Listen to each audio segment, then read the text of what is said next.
matter of time,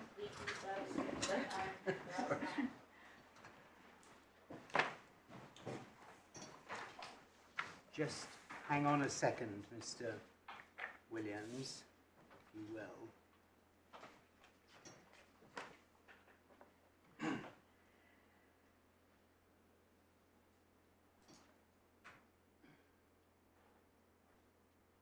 Right, all good. May it please your lordships, I appear with Mr George MacDonald for the appellant. My learned friends Mr PJ Kirby QC and Mr Robin Dunn on the far side appear for the respondent, and my learned friend Mr David Collin QC and Mr Rupert Cohen appear for the Law Society of England and Wales. Neatly placed in the middle. Yes, they are placed in the middle, but they are not here as peacekeepers. And Mr Holland is essentially supporting the appeal, and for that reason, subject to anything from the bench. We provisionally agreed between ourselves that Mr Holland will follow me, and then Mr Kirby can reply to both of us. Right. We're not expecting lengthy submissions from Mr Holland, are we? No. Very good. My Lord, before I start, I've been asked to make a representation on behalf of the bar that it is very hot if one has a wig and a mask, as to whether or not there is anything that could be done to mitigate that, either by giving people permission to remove their masks or their wigs. But that's what I've been... We have air conditioning in here, you know. Yes. We can turn it down if you like. Well, that would be... I'm sure that would also be... I don't think you need to wear... I mean, counsel do not need to wear masks. Well, I'm sure I speak for everybody in saying we're much obliged. As far as I'm concerned. Yes. But... and if anybody feels uncomfortable, then they may remove their masks. Well, it should be possible to turn the heating to it. Yes. Is it hot? I mean, particularly hot? I've got a control here. Whether it works. Yes. Well, I'm going to try it anyway. I've never tried it before, Mr. Williams. Oh, very good. I've only been Master of Laws for 13 months. It's a bit like the old joke about the royal family. Where's the remote control for the television? Oh, it's his day off. My lords, this appeal, as you're aware, concerns the ability of solicitors to charge clients the costs that were reasonably incurred in representing them, even if those costs exceed the sums that were recovered between the parties. And I do want to stress at the outset those words, to recover the costs which were reasonably incurred, because not only is a client's liability to a solicitor always limited to costs which are reasonably incurred, but a striking feature, we say, of this case is that even if the appeal is allowed and the solicitors get what they charge their client, they will still in fact be paid substantially less for their representation than the cost judge at first instance found to be a reasonable amount. And yes, can I just flag with you immediately something that I am really concerned about? If this is a common practice amongst solicitors to sign their personal injury clients they're going to take through the RTA portal up to terms of this kind, and I assume it is a common practice, then it seems to me that the consequence is that the amount that the solicitor charges the client for their services is entirely in their discretion. Because as we see in this case, they could have charged £2,000 or whatever it is, but they decided to limit themselves to a 15% success fee, although they could have charged more. And that is a rather unsatisfactory state of affairs, because most clients, obviously, as we see from this case, don't read what they sign, they don't really understand it, even if you probably sat them down and explained it they would still say, well, but are you going to charge me £2,500 for a claim of £2,000? And the solicitor would say, of course not. My practice is just to charge a reasonable percentage of your winnings. But that's not very satisfactory, is it, that solicitors have that power? I mean, surely the practice should change, even if you're right. Yes. Well, I think it's probably right to say that there has been gradually developing in the legal marketplace, and in fact the judge alludes to this, but says it's not this case, that clients are given in advance an overall cap on the deductions from their damages, and so they are told in advance the deduction will not exceed X%. And we are in a slightly unusual position where Parliament has intervened to protect consumers by placing a statutory cap in personal injury cases on the success fee deduction. That was a position in Herbert, wasn't it? The problem in Herbert was the 100% success fee. Yes. But the actual fees were capped. Precisely, Interim my Herbert. lord. Yes. So they were capped. Yes. So Herbert was a case of. I'll apologise in advance for the fact there's a certain amount of jargon in these cases, and the jargon that is developed is to distinguish between an overall cap, which is a cap on the costs in their totality, and a success fee cap.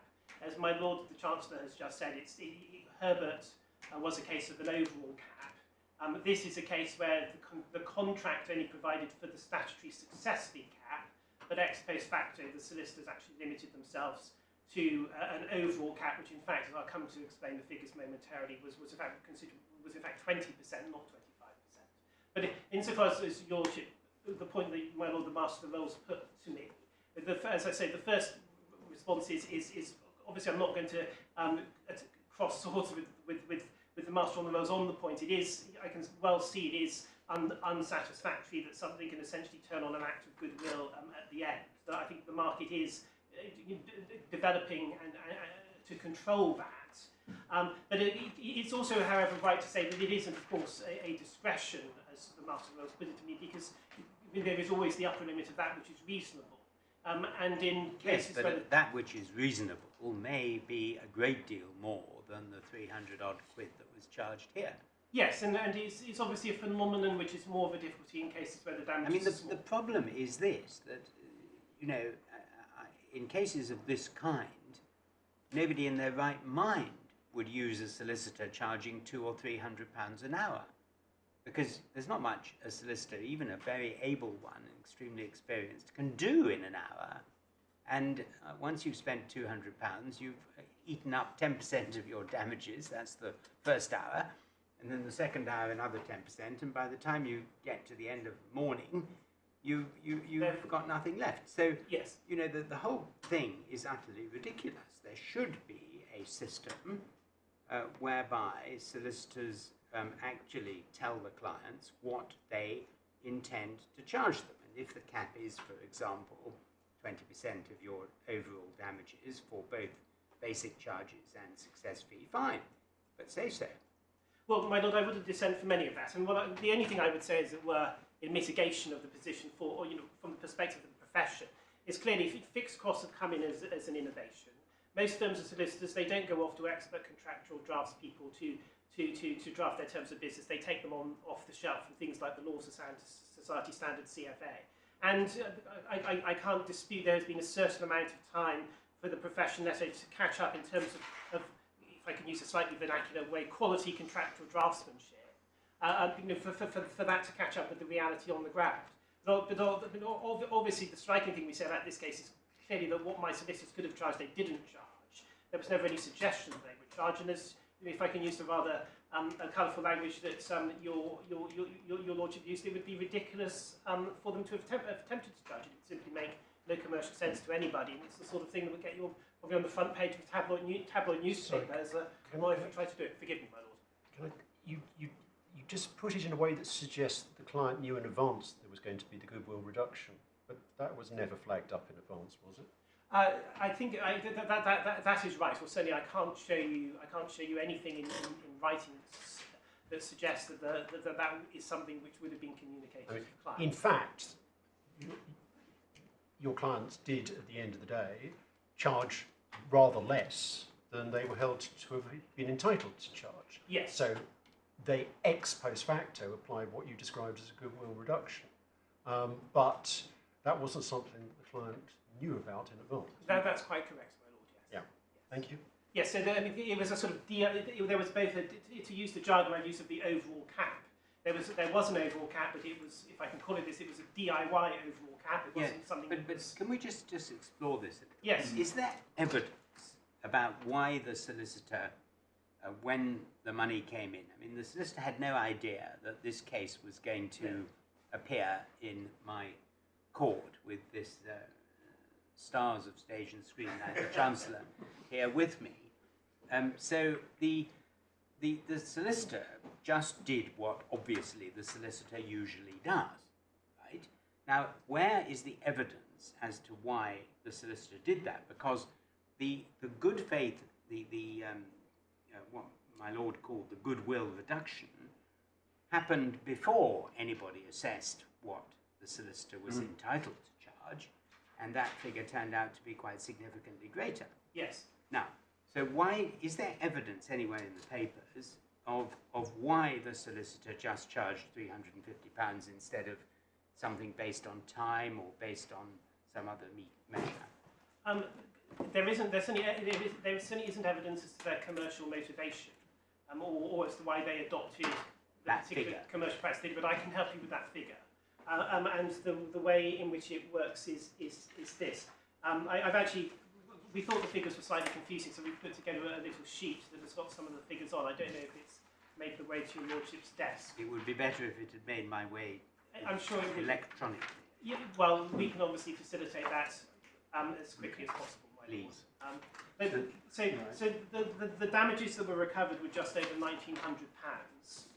It won't have escaped your lordships that £385 odd is not 25% of that figure. The damages consisted of special damages for damaged clothing and personal items. I think it was her motorcycle helmet and her motorcycle leathers, 375. General damages for pain and suffering of 1,500, and some sundries, which were travel expenses and over-the-counter medication, of just under £42.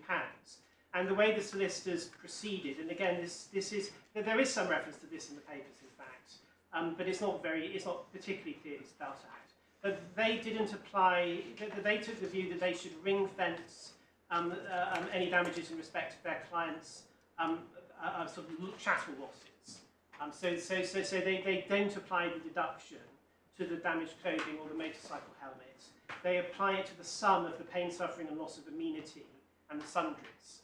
And so the £385.50 that's deducted is 25% of £1,542 odd once you've added VAT to it. Once you've added the VAT to the deduction, obviously not the damages. So the 25% success fee is what it is. It's 25% of the general damages and the sundries plus VAT. So yes, so it actually works out. It is surprisingly neat arithmetically. It's obviously just a coincidence. It actually works out as almost precisely 20% of the gross damages, and it's 25% of the net damages that were attributed to the personal injury rather than to her damaged chattels. And what I think that is mentioned in the client care letter is there is a similar policy, say, in respect of any repair charges which the claimant incurs in respect of their motor vehicle. Now, this claimant didn't because she was a pillion passenger, but if her claim had included the cost of the repairs to the motorbike, those would have been left out of account as well, according to the client care letter.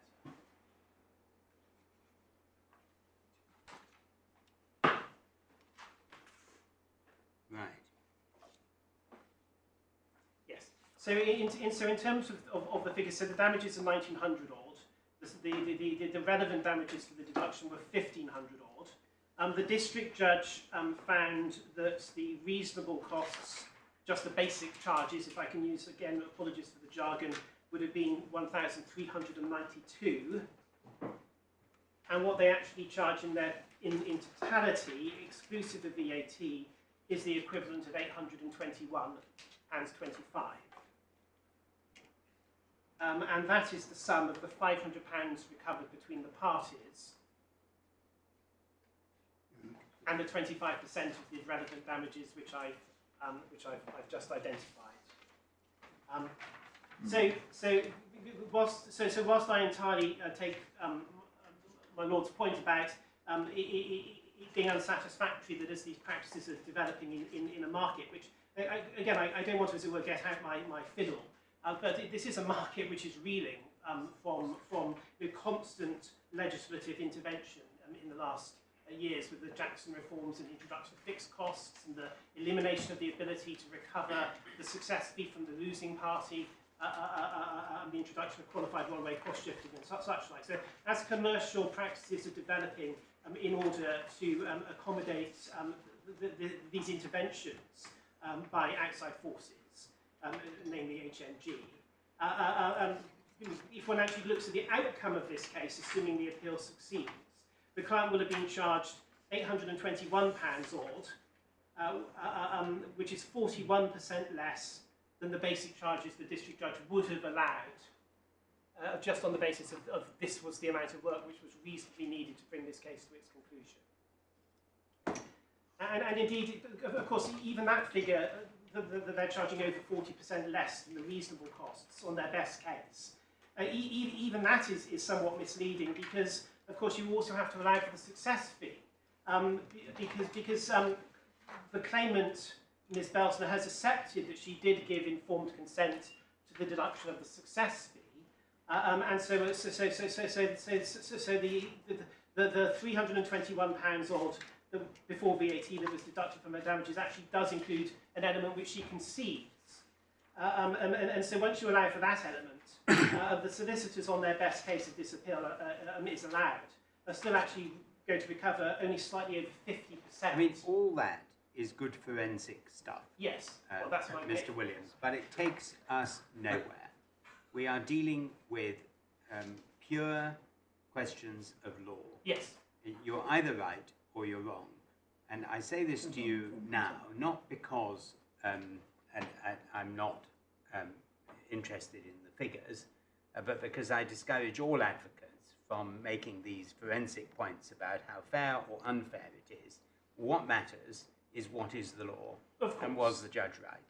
Yes. The judge is right about CPR 46.92. Tough on you if he's wrong, and tough on the other side. And that, as my lord says, it's all a question of law. Yes, I mean, the forensic point would mean, well, if he is wrong about that, he in fact isn't. It's all very well telling us, how awful it would be for the market. Well, that's as maybe. Yes, well, so I'm sure that I'm well rebuked, and so I'll. Yeah. I mean, but can I? It's clear that at least some of your lordships did want a little bit of assistance with the figures. I just wondered if I might just unpick one last figure, just so it's clear to the court, and that is the actual deduction in this case. So, because I don't know if your lordships picked up the learned judge's order, but that actually directs a refund, which is in a different sum again. The refund which the learned judge directs is £295.50, and I have to say I was a little bit bemused by that, and I was presumptuous enough to think that perhaps at least some of your lordships might have been bemused by the provenance of that figure as well. So just because you got 15%. That's because of the 15% success. 15% of 500, and everything else had to be returned. My lord, as unsurprisingly, you are on the nail. So 15% of. So the judge allows, because success fee is conceded, 15% of 500 is £75. You add VAT to it, it's £90. And so the judge's refund of £295.50 is the £385.50, which was deducted less than £90. Right. Okay. So if I can come then, following my Lord the Master of the Rolls' encouragements, come then to the legal points. And the first that arises logically, I suggest, is the one that was not taken before the judge. It was taken before the district judge, but not before the judge, as to whether or not Section 74(3) of the Act in fact applied to this case at all. Now, insofar as it not being taken before the judge, I don't know if this will be clear to your lordships from your pre-reading, but unsurprisingly, there was a dispute between the parties as to whether that was admissible on appeal. But we had an exchange of written submissions, and Lord Justice Mells decided that it was. So I don't understand myself to need to ask your lordships for permission to raise that point. But of course, if there's any doubt about that, then I would make the application saying it's a pure point of law, and it's a point that clearly needs to be decided. So this clearly has its genesis in the. I mean, it's arguably the most unmeritorious point one can possibly imagine, whilst being a point of law. Sorry, that wasn't shock. It's That was just contentious clumsiness. business. Yeah, I mean, the idea that this isn't contentious business, it clearly is contentious business. And Mr. Holland, you should know that I spend much of my time trying to put in place a digital justice system in which the pre-action portals, of which the RTA portal is an exemplar, is in fact an essential part. Yes, Mr. Holland. Yes, no, sorry, you were addressing me and I was standing up as a matter Oh of no, respect to listen. I was just looking at you. Not And I've been looked at. You were there. You were in the centre place. No, obviously it does have very far-reaching consequences if you're right about this. Well, it's a legal point. It also has extremely far-reaching consequences if I'm wrong, because the understanding, which is we say is clear from the statutory language, that until you issue proceedings, you're in non-contentious business.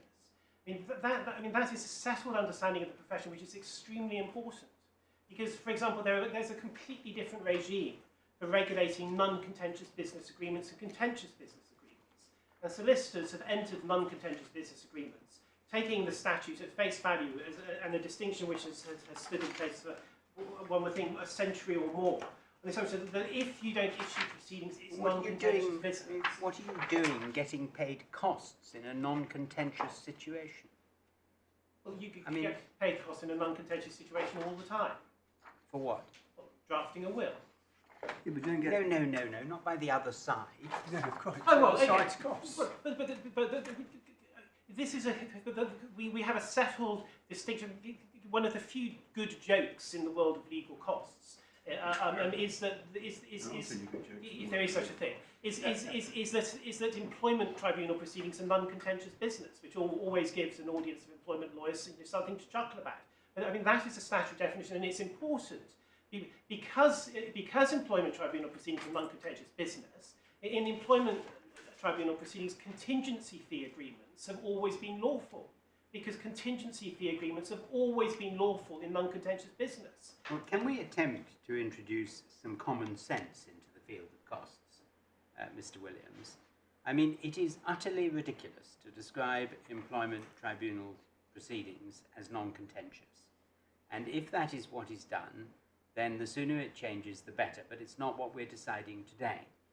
What we are deciding today is whether or not Section 74(3), which I think we should look at, is applicable to a situation where a claim is brought, I use those terms advisedly, through the RTA portal established by Her Majesty's Government for that very purpose of resolving contentious claims brought against insured parties by solicitors in respect of commonly occurring road accidents. Well, but another way of looking at it, of course, is it was actually been designed to achieve is to prevent claims from becoming contentious and clogging the courts. That is its purpose. Well, there is legislation going through Parliament at the moment which is putting in place an online procedure rules committee which will have power to regulate, I use that term loosely, but accredit pre-action portals of the kind we're concerned here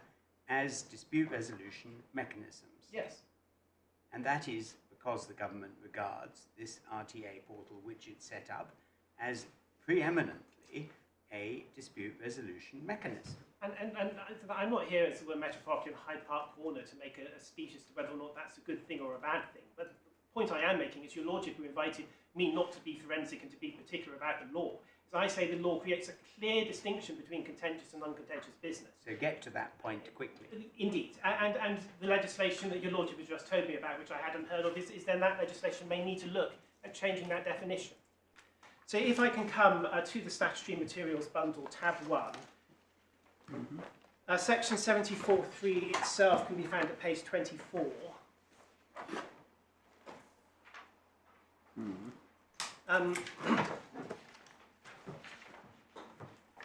It's you'll see from the heading, special provisions as to contentious business done in county courts, and then it begins, the remuneration of solicitor in respect of contentious business done by him in the county court shall be regulated in accordance with sections 59 to 73, so it harks back to the preceding parts, which I'll come to. And for that purpose, those sections shall have effect subject to the following provisions of this section.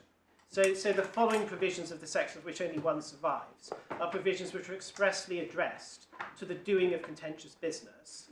And then obviously 2 doesn't survive, but in case it's of interest to your Lordships, 2 was about the division of business between district judges and circuit judges within the county court. It doesn't, so far as I think any of us can see, throw any light on the conundrum. 3, the amount which may be allowed on the assessment of any cost or bill of costs in respect of any item relating to proceedings in the county court shall not, except insofar as rules according to, well, I don't need to read it out. When was it enacted first? I think 1934. It's all somewhere. That's the earliest we've been able That's to the find. earliest that we've been able to find. Yes. In what act? It's the it's the County Courts Act 1934. It's in the Bible. Yes, it is. Can we just look at it to see how different it was? Yes, of course. Where is it? It's divider 9. Sorry, tab 8, page 85 Tab 8. of this Bible. Yes. 85. There's section 184. That's right.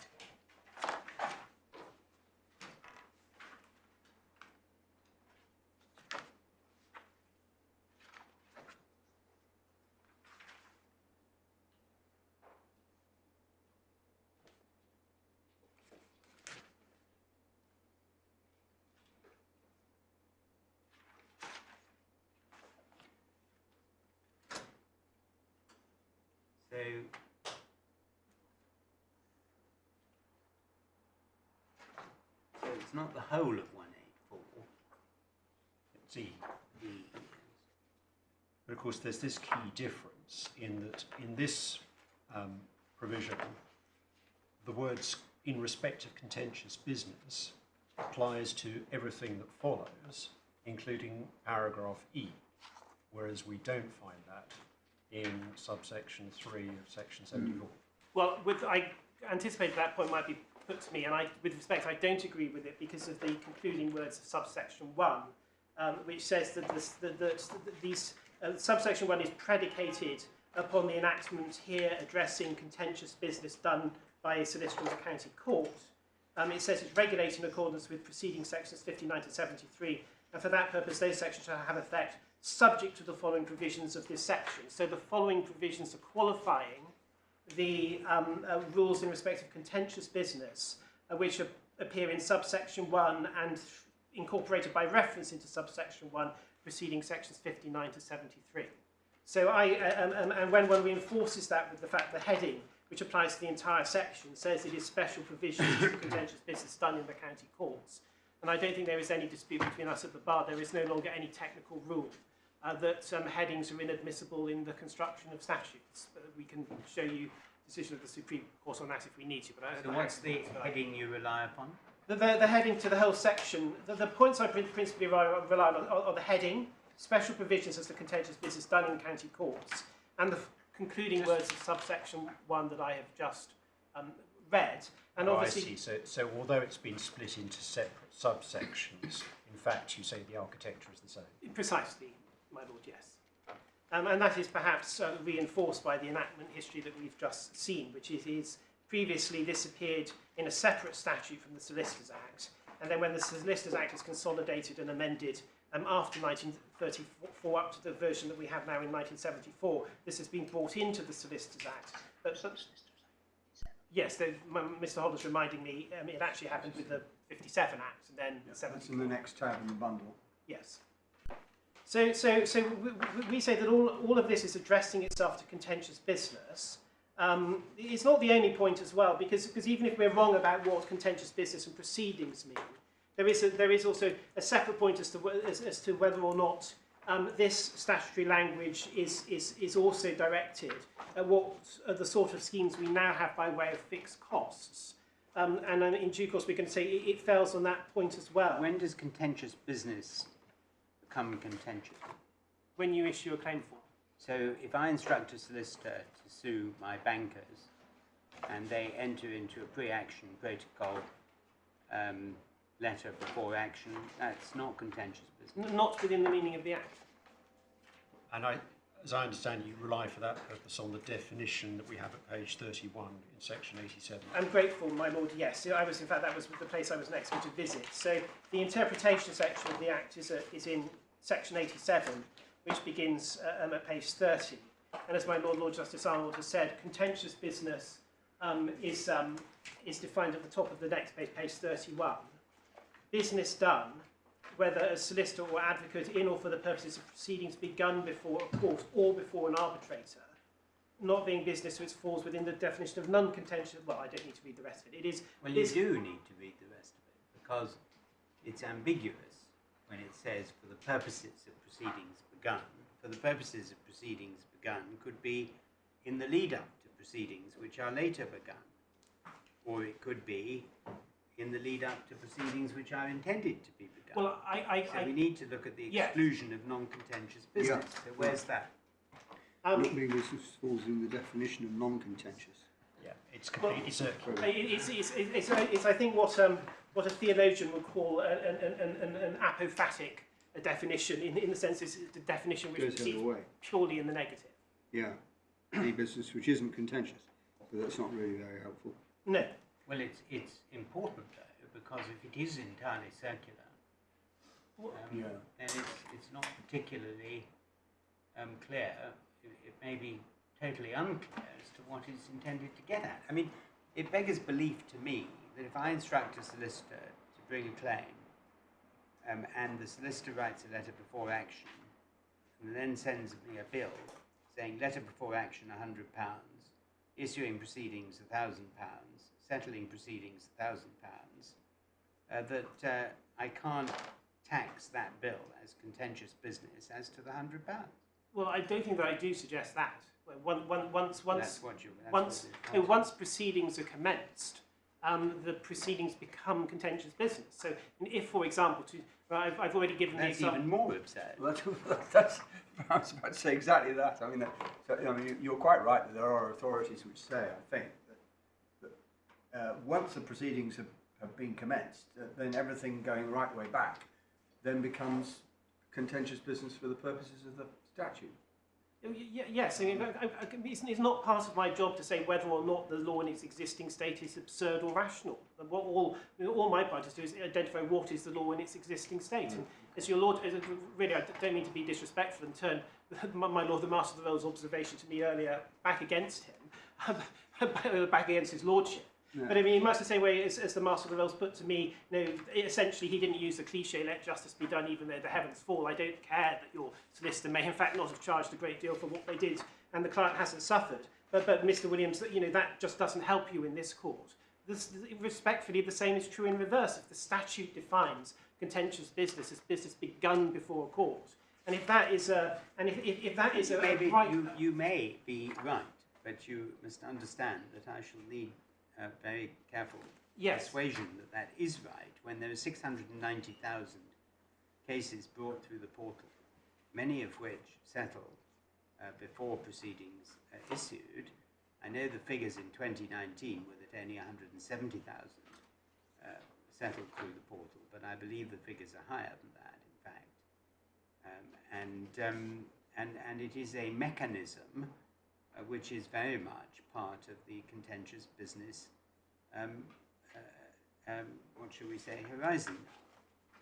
Yes, well, as I say, no one is suggesting that the portal type procedures aren't extremely important. No, and also it's people are assuming, solicitors are assuming they're dealing with contentious business by talking about costs and assessment of costs and taxing costs and so on and so on. I mean, this process and I'm not quite sure whether the process used in the county court is applicable to non-contentious business, is it? Well, yes, but because there is a mechanism whereby if proceedings, if pre-proceedings a case is compromised, there's a mechanism whereby you can still issue a claim form as essentially as a form of originating process, so you can get your detailed assessment. So I mean, I think perhaps part of it's never been the case that you can't recover costs between the parties before disputes have become contentious in the traditionally understood division, that they only become technically contentious at the moment they're issued either before a court or an arbitrator. And as I said, I mean, that has always been interpreted to mean, for example, that tribunal proceedings are never contentious business. And I don't dispute, my lord, that does get you into some pretty absurd angels on the head of a pin type positions where you're in non-contentious business before the employment tribunals. But is this purely because of the definition of contentious business in the Solicitors Act? Is that it for statutory material? For the purposes of Babanga's submission, it's this definition which I've been relying on. There's certainly, as my lord, the Chancellor has said, are authorities which reflect this fairly stark dichotomy. I think we cite at least one of them in our skeleton argument, and maybe that we should drill into it a little bit overnight. Well, while you're doing that, can I raise this question? You referred us to the position in employment tribunals, and you informed us that because those proceedings are regarded as, quotes, non-contentious, contingency agreements are lawful in that, and always have been lawful, you said, in that arena. But my question is there case law which establishes that? I believe that there is. And certainly, and I think it's also right that I say, because and again, I appreciate that let justice be done, though the heavens fall, it might not be relevant. But it's by no means unknown for solicitors doing this sort of personal injury work to have contingency fee agreements that say, if your case settles without proceedings, I will take remuneration by taking, say, 25% of your damages. And it's only if proceedings are about to be issued that at that point they switch to a conditional fee agreement instead. So this is, in a number of areas of practice, I mean, there are settled commercial approaches which have rested upon the expectation that contentious business only starts in a technical sense when you issue your claim form.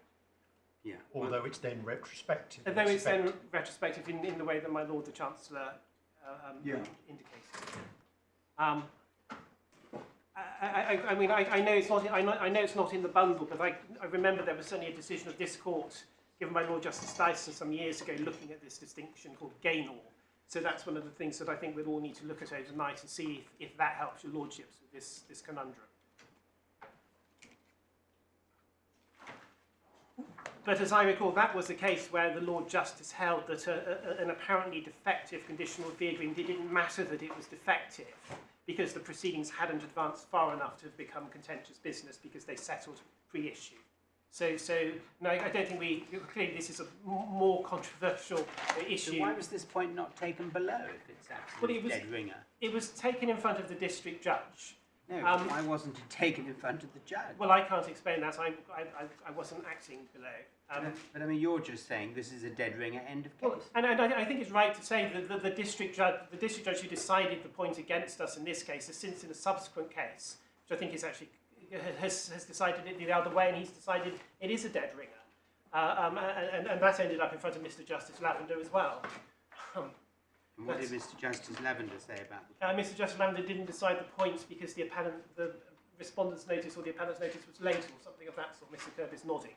The case that I had in mind is a case called In Re Simpkin Marshall. Is that the one we cite in our skeleton? Decision of Mr Justice Wynne Parry, which is in bundle. That isn't the bundle. Bundle 1 of the case law bundle. Yes. 6. I think that's the one.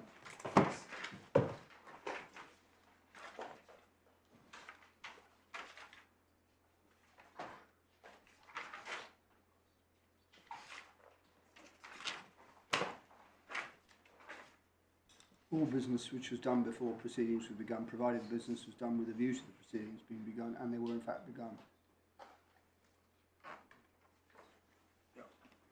And that doesn't help Mr Kirby here. No.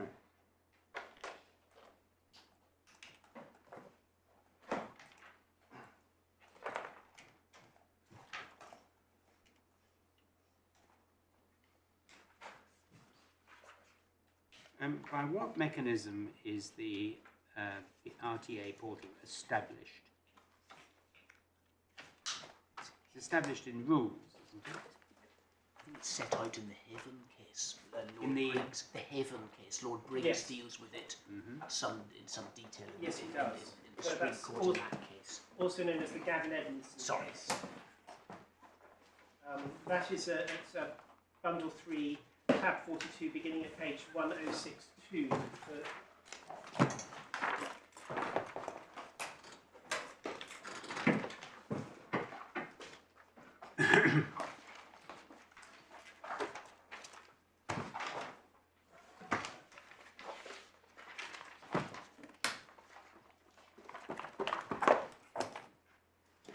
Yes, I think it's paragraph 5 at page 1067.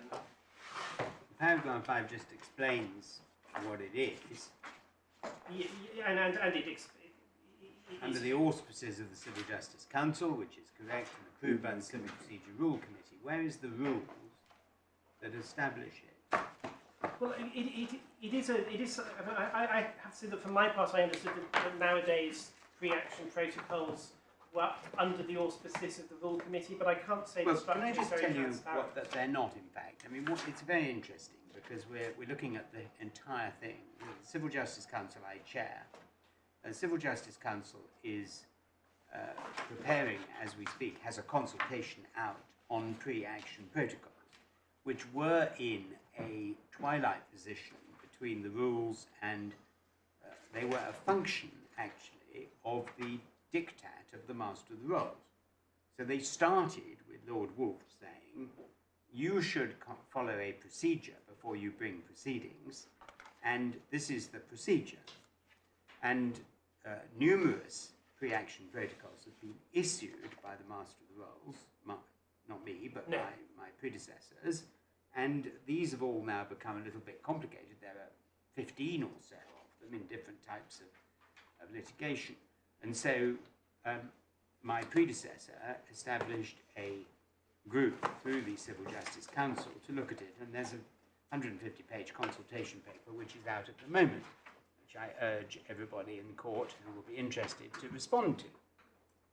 There is, I think, still time. But the actual status of pre-action portals and or protocols is Not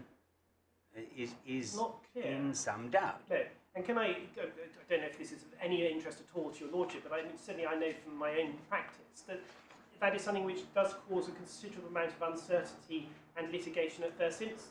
Because, for example, I've seen a number of cases where learned district judges, for example, have had those conventional contractual principles of offer and acceptance of mistake and such like. They don't apply within the portal. To which one's first response is to say, well, can you identify, not that you ask district judges questions, but your lordship know what I mean, can you identify the vires by which a pre-action protocol purportedly has substantive common law principles? So just so as I'm clear, as I understand it, what you were saying, in agreement with my Lord Master of the Rolls, is that the basis for the portal is the pre-action protocol, which we find at tab 31 of the statutory materials bundle, but there is no underpinning rule in the CPR which founds that protocol. I understand that to be the position. What there are, my lord, in the CPR are express provisions within the rules for the court to impose cost sanctions because of non-compliance with the pre-action protocol. So what in essence you appear to have is a code which going to come to what Lord Briggs says at paragraph 53, page 1079. I mean, it's almost one of those sort of strange, strangely fictitious positions where it's a matter of black letter law, the protocol is completely voluntary. And I think my learned friend makes this point, my learned friend Mr Kirby makes this point in his Skeleton. It's on the face of it, it's completely voluntary. But in another sense, it's involuntary, because if you don't comply, you may face some fairly draconian cost sanctions. So it really is a sort of tail wagging of dog position. The dog itself doesn't appear to have any statutory foundation, but the tail of the cost sanction somehow causes it to materialise. So as Lord Briggs says at 53, he describes the protocol as voluntary. It's not contractual, except in a very technical sense to portal code, which is a company owned, I think, by the liability insurance industry. If you can drop out of the scheme simply by delaying your lodgement of a particular form. Breaches in terms of title but do not oblige the other party to take the case out of the scheme. but there are incentives to keeping it in because essentially you get staged payments for your costs. And breach of the protocol terms, this is at the bottom of the page, may lead to adverse cost orders if the matter becomes the subject of court proceedings, but that is discretionary. And again, at the bottom of the page, same page 1080 of the bundle, paragraph 58, by marginal H, Lord Briggs again stresses that voluntary use stems from a perception by all stakeholders that its use is better for them than having every modest case go to court. So it is essentially a sort of gigantic non-aggression pact, where the incentives for keeping within it are hoped to be greater than the incentives. Where is it mentioned in the CPR? Where the protocol itself, if we assume your lordship is referring to this particular protocol, it's reflected in part 8 in its practice direction, because, and in particular practice direction 8b, which I know is strictly speaking not part of the CPR, but it's obviously associated with it. That essentially legislates for the abbreviated stage 3 procedure under the protocol, which is a this Where do we find that? forgive me, my lord, it's page 546 of the white book. Thank you. So this practice direction sets out the procedure, the stage 3 procedure for a claim, where the parties have followed the pre-action protocol for low-value personal injury claims in road traffic accidents, or the pre-action protocol for low-value personal injury employers' liability claims, and are unable to agree the amount of damages. And this is a practice direction which recognises the pre-RTA portal, right? Yes. Recognises its existence and provides, if I recollect correctly, a modification of the procedure by which you take your claim from the portal into Stage 3. into proceedings. Yes. And it allows for and the future objective is to have an API which will link the pre-action portal directly to the issue of proceedings through damages online, Right. which has already started. Yes. So that's the sort of future. Is there any other practice direction or rule that refers to the pre-action portal? I think it's probably right to say that Part 36 refers to its existence because it contains sort of provisions that essentially give offers which are made within the protocol force if proceedings are subsequently issued. I don't suspect that they throw any real light on what we are debating, but it is certainly from memory, the Part 36 acknowledges the existence of the protocol. What about Part 45? And then, of course, that was well, I was coming to this. Of course, Part 45. But Part My Lord, forgive me. Yeah, no, it's Part 45. There's also in the general case management 3.14 that where the court gives directions, it will take into account whether or not a party has complied with the practice direction, pre-action conduct, and any other relevant pre-action protocol. That's Part 3. Yeah. That Part 3. Yes. And I think it's also right to say that Part 44 in the general rules about costs. Well, it's in Part 45. It's Yes. Section 3 of Part 45. Isn't it? Indeed. Well, it's sections. Well, first, if 45:16 onwards. Yes. So the point I last made is that Part 44 is Part 44(2) brackets 5 says that when saying the court will take into account the party's conduct when it deciding issues of costs. That specifically says including whether the extent to which the parties followed the practice direction pre-action conduct. So that's the sort of overarching pre-action conduct practice direction under which the protocols are made. It's not the protocols themselves. And then, as my Lord the Chancellor has said, Part 45 legislates for costs that can be recovered in pre-proceedings. I think in three different sections. Section 2, which is largely but not completely redundant, provides a scheme of fixed recoverable costs for cases which settle without the need for proceedings. And then section 3, that makes provisions for costs for cases which settled within the protocol. But what is remarkable is that in the table at table 6, fixed costs in relation to the protocol are enshrined in the rules. I beg your pardon, I didn't quite catch it, I'm sorry. What's remarkable is that the table 6 that we're looking at Yes, in part page 45.18 Yeah. enshrines the fixed costs payable in relation to a protocol claim in the rules. Yes. So how can it be said this is non-contentious business when you look to the rules to find out how much the costs are that are recoverable? Well, the answer is, I mean, as one sometimes gets in a period of law reform, that perhaps the dots just aren't being connected properly. Because, I mean, there is, I suppose, in essence, if the parties can't agree the costs which are to be allowed, then at that point, by the parties I mean the interparties, the claimant versus the defendant, the personal injury claim, then at that point you have to issue proceedings in order to get your costs order.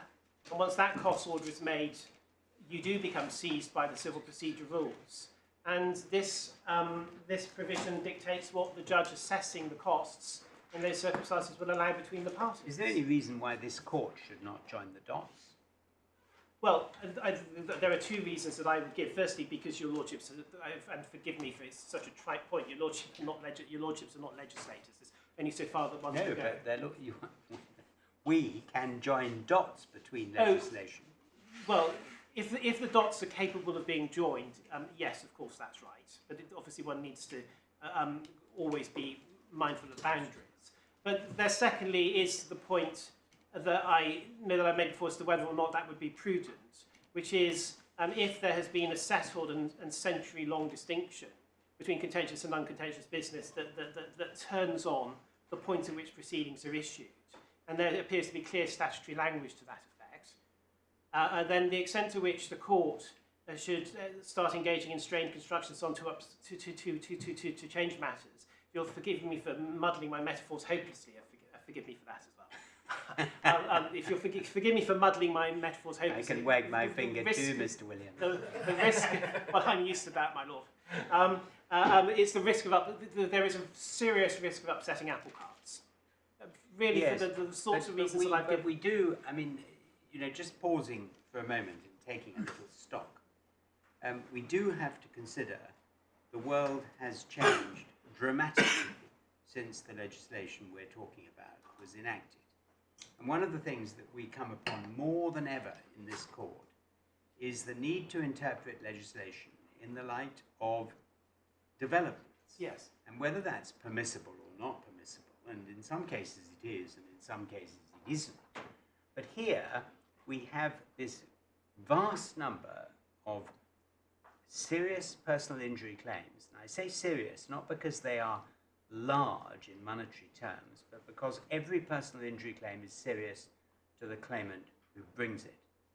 And so there are hundreds of thousands of really important claims which appear to be in a limbo land, and that is undesirable.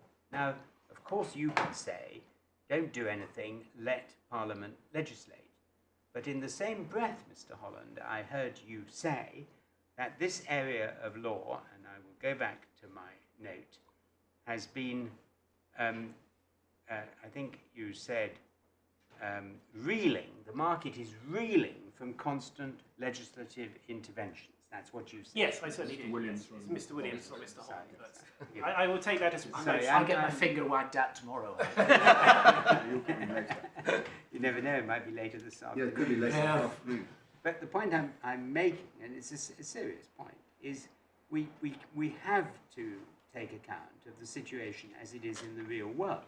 And the RTA portal is critical. Yeah, and it is striking, at least to me, if you look at 4518, as my lord directed you to, the table there. And there's a note in the white book at 4516.2, I mean, in one sense, you might say, well, like the second paragraph of that, it cuts both ways, but it makes it clear that even where the case settles at stage 1 or stage 2, well, all that the solicitor recovers is the costs in accordance with the table. So, and that's all set out in the rules of court. So it is a very bizarre concept that something that's set out in the rules of court is nonetheless not part of contentious business. Well, I mean, first of all, I think it's right to say that one wants to be careful that, as one can when an argument is dynamic, that one doesn't sort of lose sight of its parameters. No one is suggesting that the settled distinction, as I have it, between contentious and non-contentious business is causing any problem whatsoever to the operation of the protocol. Well, it would be causing a great problem if you were to win this case on this premise, leaving the limbo land as it exists at the moment. I mean, that would cause a tremendous upset. People have presumed, including everybody in this case, have presumed the application of these rules and provisions to this pre-action portal. No, with respect, not at all, because if I win this case, it doesn't make any difference whatsoever to any of that. I mean, whether you attach the label non-contentious or contentious to the costs which are allowed between the parties to the personal injury litigation is neither here nor there. If you say that because of, and it may very well be that you say because of some arcane definitions which have stood since at least the 1930s and are reflected in case law going back to the reign of Queen Victoria, which badly need updating, this is technically non-contentious business, that doesn't cause the edifice to collapse in any way. And indeed, certainly, no one, as I said, the received wisdom has always been that you have to issue in order to have contentious business. So, I mean, there is no difficulty with court rules regulating what might be, I would say, what might be permitted, because the right to detailed assessment under Section 70, and that is a right that you have as a client, whether it is for contentious or non-contentious business. That's not a right that's limited to contentious business. So all that I'm saying is that when you look at a client who has come to court to ask to have their costs to be assessed under Section 70 as against their solicitor, it's a question of identifying which is the regime that applies between me and my solicitor. Is it the contentious regime or the non-contentious regime? And if the court says, well, in fact, it's the non-contentious regime because under the Solicitors Act, which for the purposes of solicitor-client assessment, that is the solitary source of jurisdiction. It is classed as non-contentious business. That in no sense upsets the apple cart of the effective operation of the pre-action protocols. And it must be said, I mean, with respect, my learned friends Mr Kirby and Mr Dunn are hardly backwards in coming forwards with throwing sort of cold drops in my path in making their argument, but neither of them have suggested that if you attach the label non-contentious business to protocol work, a label to which has always previously been attached to protocol work, the whole edifice of the pre-action protocols comes crashing down. They don't say it for the simple reason it doesn't. It was the end of this case. Well, you have my suggestion. The only thing that this case turns on, in the sense of do you attach the label contentious or non-contentious business, is the procedure to assessing costs between solicitor and client, because the rules are different from contentious and non-contentious business. That does not stop the sort of massive engine of the pre-action protocol in the sort of 500,000 PI cases a year, whatever it may be, operating as it has operated ever since 2013. So, just to rephrase what you just said in my own words to see if I've understood it, what you're saying is that in the context of control of costs as between solicitor and client, we look to the Solicitors Act, and in that context, your submission is that the expression contentious business is a technical one, and it doesn't matter if it doesn't correspond with one's ordinary understanding of those words. Yes, as one would expect, my lord, you have put it with much more directly and more precisely than me, who perhaps indulged in too many advocates' flourishes in making that point. I know the fact that your lordship put it like that doesn't mean that your lordship necessarily agrees with me, but that's the essence of what I'm putting.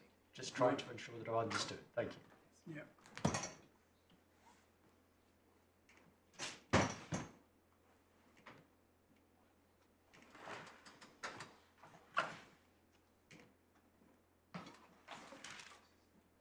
But you see, it does matter because precisely of the section with which we're concerned here, which, as if we go back to section 72(3), 774(3), that's at page 24.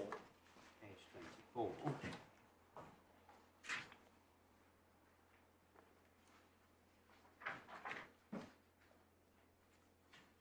I mean, that 74(3)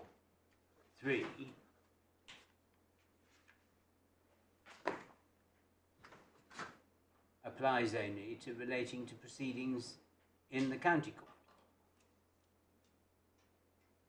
And it's a limitation, a proportionality limitation about party and party costs. Party and party costs are actually things that are allowed in county court proceedings, and exactly what is allowed under CPR Part 45(18) in Stage 1 and Stage 2. So it does matter. Well, as I've said, it matters for the purposes of the question as to how costs are assessed between solicitor and client. But what I think your lordship was putting to me was that if I'm right about as your lordship would, with respect, have it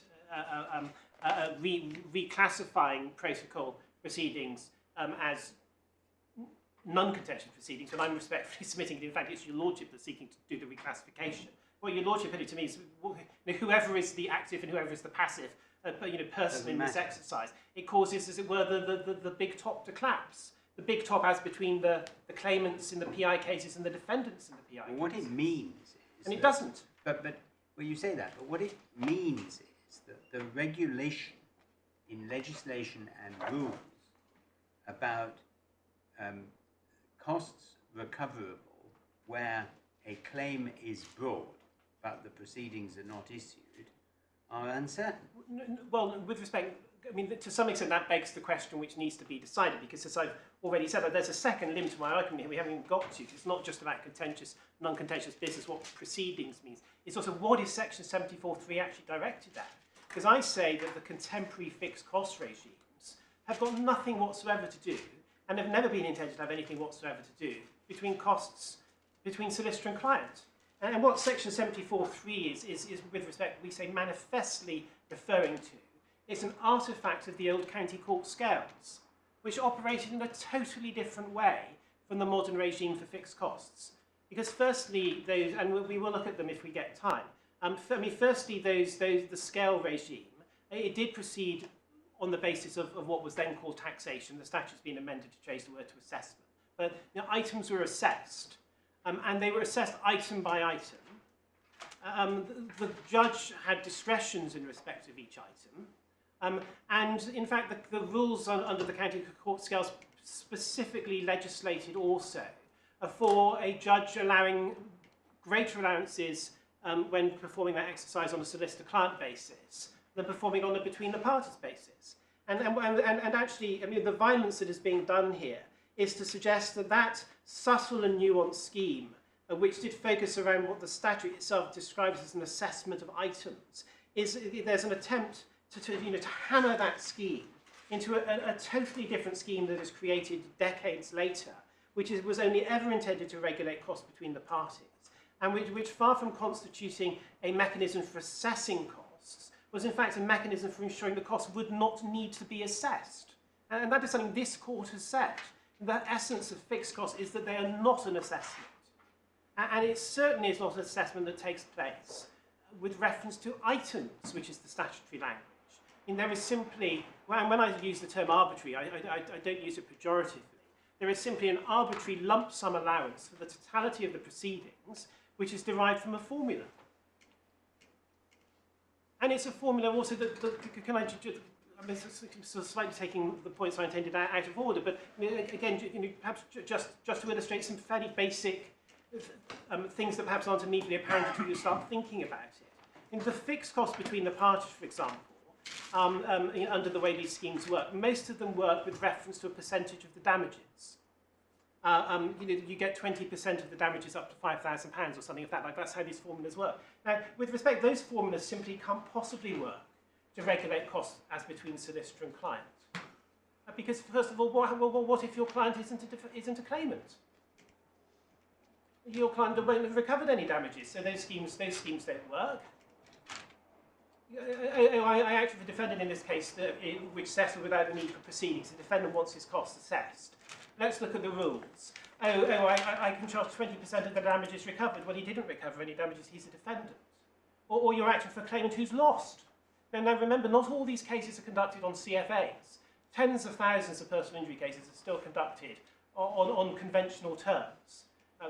Because, for example, there may be a legal expenses insurer pay, or you may have a client that doesn't want to lose 25% of their damages to a success fee, and so just pays the solicitor privately. Now, what if that client loses? Because it's not a CFA, he gets presented with a bill from his solicitor, and he says, I want that bill assessed. I mean, how do you assess that bill? With reference to fixed costs between the parties' formulas that turn on the amount of damages recovered when ex hypothesi no damages have been recovered because the proceedings have ended in failure. So it isn't just about this. I know your lordship finds a very unattractive dichotomy between non-contentious and contentious. Mr. Williams, just to try and refocus, if you wouldn't mind. Yeah. Can we just look at 46.9, please, in the white book? In the white book. Page yes. 1614. Yes. Headed basis of detailed assessment of solicitor and client costs. 4691. This rule applies to every assessment of a solicitor's bill to a client except a bill which is paid out and that's dealing with legal aid. So do you accept that rule applies to this assessment? 46.9 applies to all assessments. Yes, it would including this one. Including this one. And it then goes on to say, Section 74(3) of the Solicitors Act applies unless the solicitor and client have entered into a written agreement which expressly permits, etc. Yes. So the rule is saying Section 74(3) applies. It doesn't matter whether, as a matter of strict construction of Section 74(3) as it was enacted in 1934, whenever it wasn't intended to apply to anything other than where proceedings have been commenced. The rules say the section applies. Well, with respect to where I differ from that, because can I just say this? A rule of court can say a particular statutory provision will apply to a given situation, even if the statute itself might not, strictly speaking, apply. Well, do you accept that? No. What I say is this is taking as its predicate that Section 70. I appreciate it might sound rather slow, but Section 74 applies in cases where a case falls within the ambit of Section 74. Well, I mean that's a $64,000 question with respect, because the rule is certainly, to my way of thinking, is phrased in a way which suggests that unless you can show that there's express permission in a written agreement, then Section 74(3) applies. In other words, you can't recover more than the party and party costs. Well, and there's nothing in the rule that suggests that this is limited in any way to the commencement of proceedings, is there? Well, the rule applies to Section 74 applies to any assessment. Well, is there anything in this rule that says that it only applies once proceedings have been commenced? Well, I mean, no, but there's nothing in this rule that says either that it only applies to the county court, or it only... Right. The county court doesn't matter. No. I mean, what puzzles me is well, Mr. Holland's telling you what the answer is, but what puzzles me is this whole debate about the Solicitors Act is all very interesting, but we're concerned with the rule.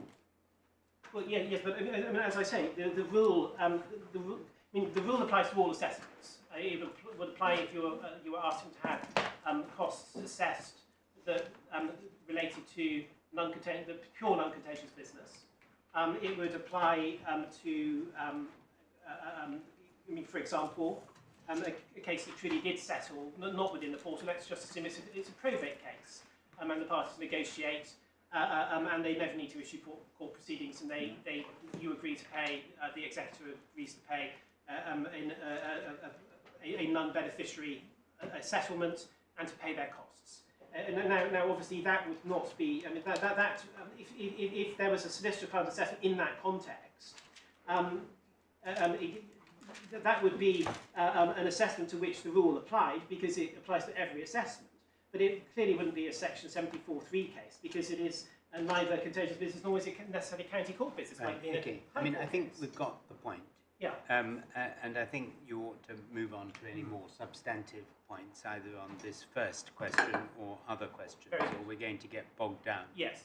There's also a point about proceedings, isn't there, which we'll no doubt come on to. Indeed. May I just, as my Lord the Master was prodded forwards, can I just ask about timing, because we started at 1:30?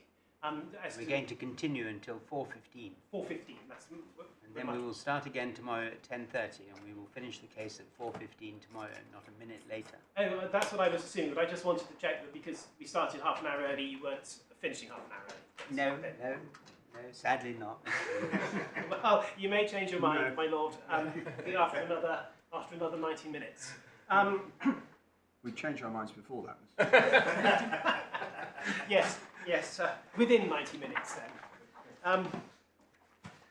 Yes, so, but just to finish off the point that I was, my Lord Justice, the Chancellor was putting to me, is also, even if my answer about the reference to Section 74 necessarily carries with it the qualifying criteria of Section 74 itself, even if that is rejected, it doesn't dispel the other point that I've made, which is that even if Section 74(3) does apply, that still begs the question as to whether or not the fixed cost regime which we now have is a regime within the meaning of Section 74. And that's the point I'll come back to, but I ought to finish off the contentious business, non-contentious business proceedings dichotomies first.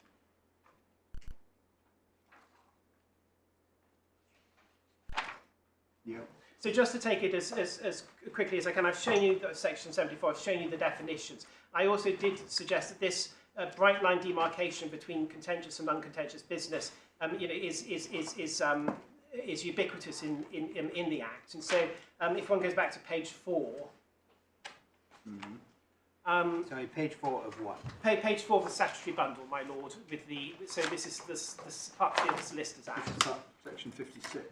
It begins with 50. So this is Part 3, remuneration of solicitors. It begins by legislating for non-contentious business agreements, and then from Section 59 you have it legislating for contentious business agreements, and there's quite a lot of detail about that.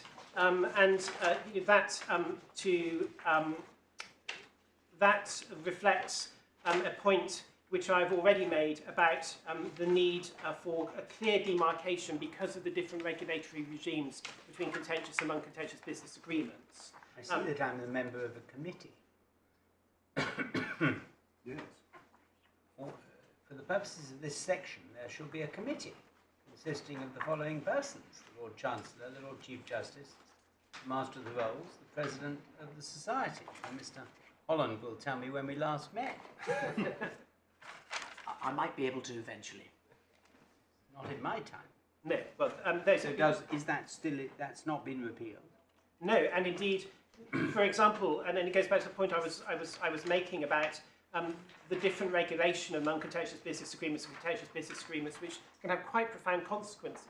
For example, Section 58 of the Courts and Legal Services Act, which regulates CFAs, it specifically says it does not regulate a CFA if it is a non-contentious business agreement. Actually, I could just convene 3 members of that committee under subsection 2 and make a general order prescribing the general principles applied to the remuneration of solicitors in respect of non-contentious business, and say that the rules of the contentious business world apply. Well, if you want to do that prospectively, my Lord, I'm not going to lobby you. I haven't been briefed to do that. I'm not a lobbyist. But I didn't know anything about this. No.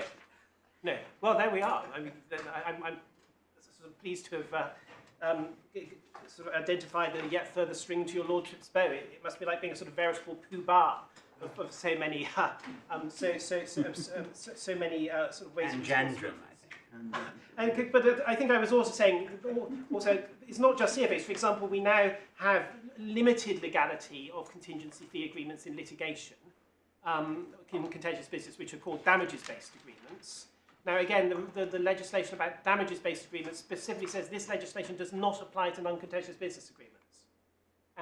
So again, and if, for example, you think you've got a non-contentious business agreement, so you don't comply with the DBA legislation, and in fact it transpires you have got a contentious, you don't have an uncontentious business agreement, because this court moves the goalposts as to what contentious business is, your agreement will be unenforceable, because there is a non-discretionary and absolute unenforceability sanction if you have a DBA which does not comply with the DBA legislation. Where's that, Mr. Williams? It is, I don't think it's in the bundle, it's section 58AA of the Courts and Legal Services Act 1990 as amended. 58 double capital A.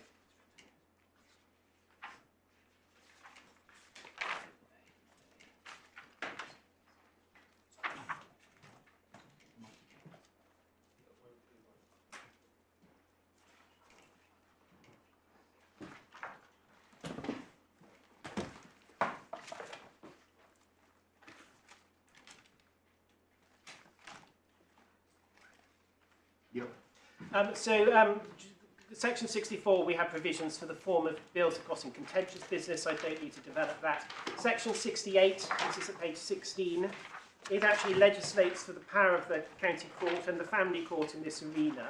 So section 68(2), the county court have the same jurisdiction as the High Court to make orders, this is for the delivery of bills of costs, in cases where the bill of costs or the documents relate wholly or partly to contentious business done by the solicitor in the county court. So if you haven't done contentious business in the county court, you have to go to the High Court.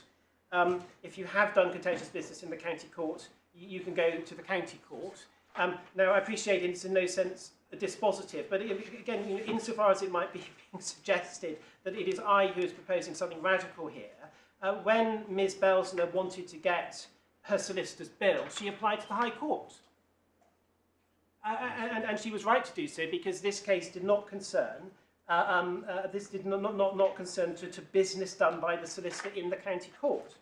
And one has a similar provision in the next section, section 69, if I can go to the top of 18, where a bill of costs relates wholly or partly to contentious business done in the county court, and the amount of the bill does not exceed £5,000, the powers and duties of the High Court under this section and sections 70 and 71 in relation to that bill may be exercised and performed by the county court. And of course, it's this that with, if I can be forgiven for invoking the same language as my Lord the Master of the World, the language of absurdity, it's this that led us to the absurd position that a dispute over £295 ended up in front of Mr Justice Lavender. Because when the client, Ms Belsner, came to assess her bill of costs, she applied, even though the bill was less than £5,000, to the High Court for the assessment, precisely because, in my respectful submission, the prior settled understanding of the profession was that contentious business done in the county court requires a claim form to have been issued in the county court. So,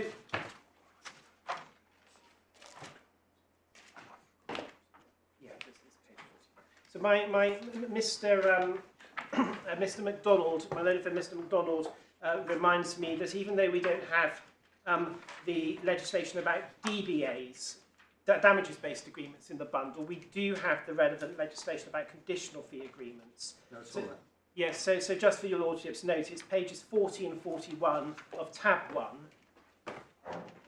and it's subsection 5, which is at page 41. If a CFA is an agreement to which section 57 of the Solicitors Act, non-contentious business agreements, etc. applies, subsection 1 shall not make it unenforceable. So again, there may very well be solicitors who think they don't need to comply with the rules for CFAs because they think they're conducting non-contentious business because they haven't issued proceedings. But if, in fact, it transpires they have inadvertently been conducting contentious business, they will have had to comply with legislation which they won't have attempted to comply with. And the consequence would be that their conditional fee agreement is unenforceable and they forfeit any right to remuneration. And that, again, is a hard unenforceability sanction. It's not a sanction a judge has any discretion to disapply.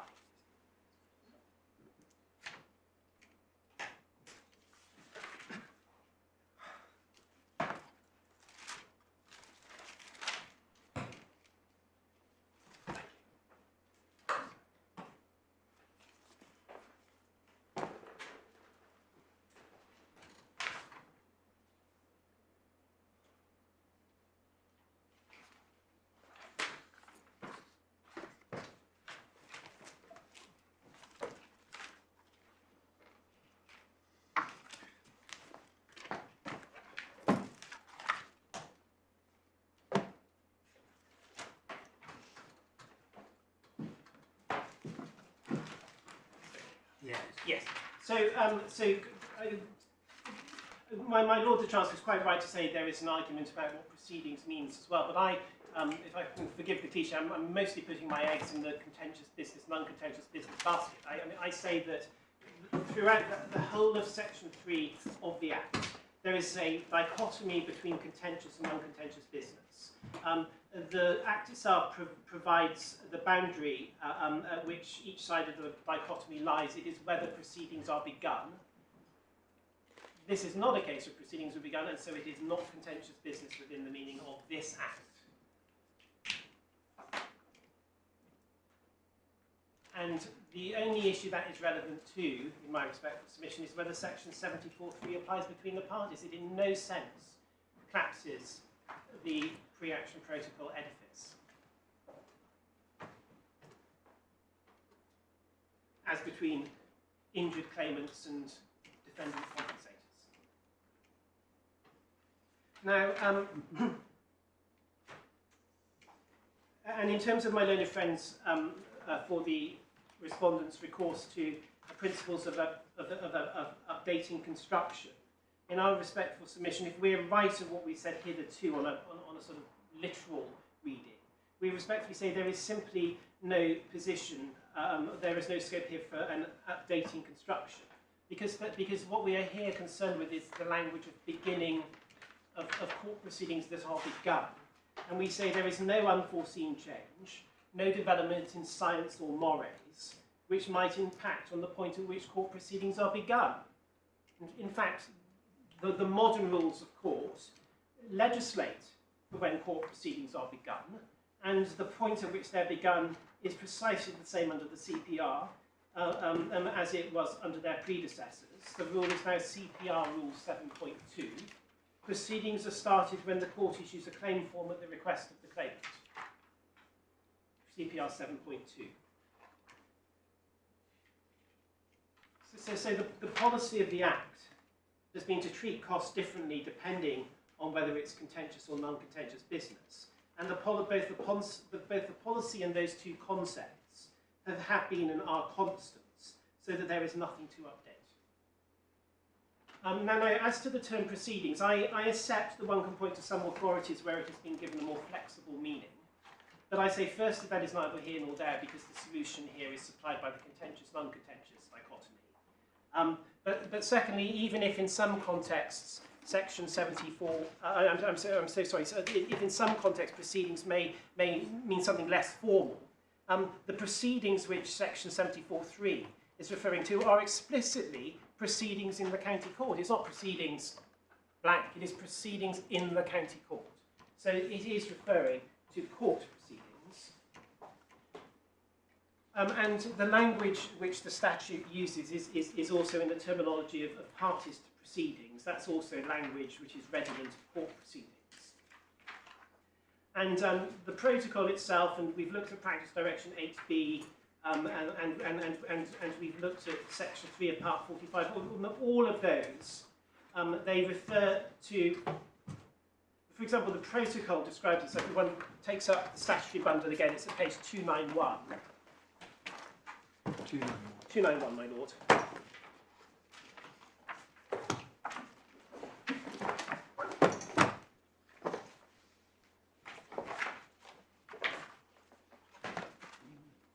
So this is the protocol, and it begins with a long series of definitions. The substance begins at page 296.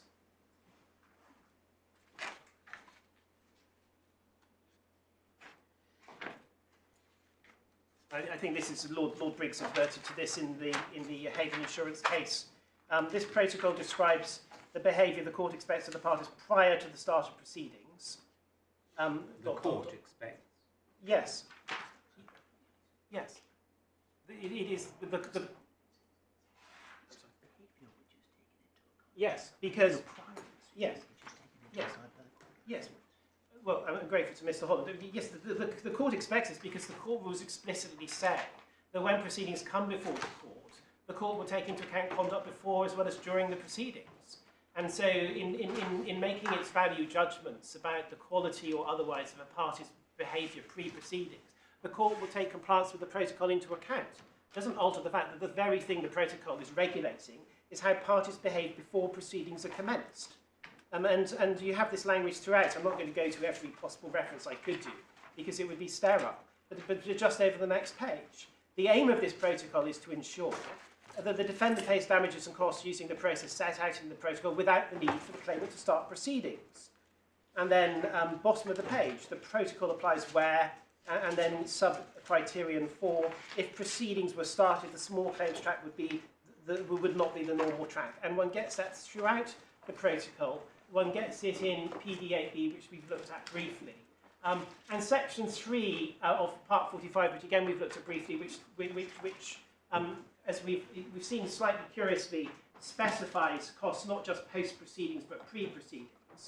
It itself refers to the point at which proceedings are started as stage 3. The stage 3 procedure is where proceedings start. And you have that, for example, I don't know if you want to turn it up or not, it's CPR 4425.1b, one has it in the tables, one has it in all sorts of places. So if one needs to get to proceedings, in the very sort of specialist habitat with which we are here sort of analysing, the proceedings is there too used as a term of art to refer to the thing which the protocol is actually designed to avoid, court proceedings. And that in fact is nothing inconsistent there with the Solicitors Act dichotomy between contentious and non-contentious business.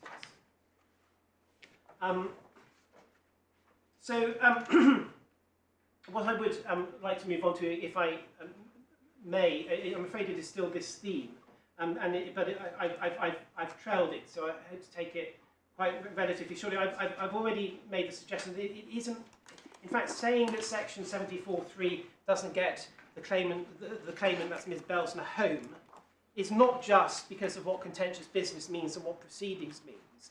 It's also because the thing that section 74.3 is importing into costs being assessed between solicitor and client is not, in fact, the fixed cost inter partes regime which we now have. And I have already, as I've said, flagged some of my points. If one just goes back to the statutory language at section 74.3, the amount which, what it regulates is the amount that may be allowed on the assessment of any costs in respect of any item. It is not to exceed the amount which could have been allowed in respect of that item as between party and party. So the focus is on a process of assessment where there are party and party rules which regulate what might be allowed on assessment in respect of items. And as I've already suggested, and I appreciate I've in some ways given you my main points on. You say that's part of the that's all referring to the county court scales of costs. Indeed, what it could refer to under the CPR are the fixed costs for fast-track trials. Now, those are those we have had since the start of the CPR. We did the fixed cost regimes mostly. I think some came in the early years of the last decade, but most of them came in with the Jackson reforms. But the one thing which we have had throughout since the nativity of the CPR were fast-track trial costs, and those are items. The rule specifies it's rule. It used to be rule 46. It's now rule 45. I just need to remind myself of which section it is. But what it specifies is it does specify the item cost that would be allowed for the advocate, and it also specifies the item that would be allowed for any other legal representative who sits behind the advocate. It's section 6 of part 45. One has that in the white book. Forgive me, I've stolen Mr McDonald's white book, so I don't have mine. It's not his fault, it's my fault.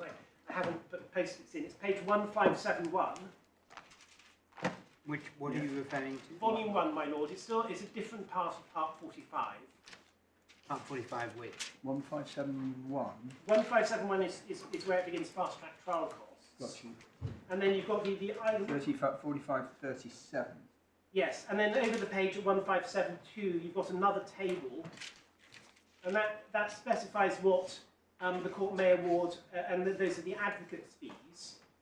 Okay, can I also remind the court, because I appreciate that your lordship is an awfully long way removed from the fast track. Fast track trials can only last 1 day, so there doesn't need to be any provision for a refresher. It just is the advocate's fee. It will usually be a brief fee. It might be an hourly.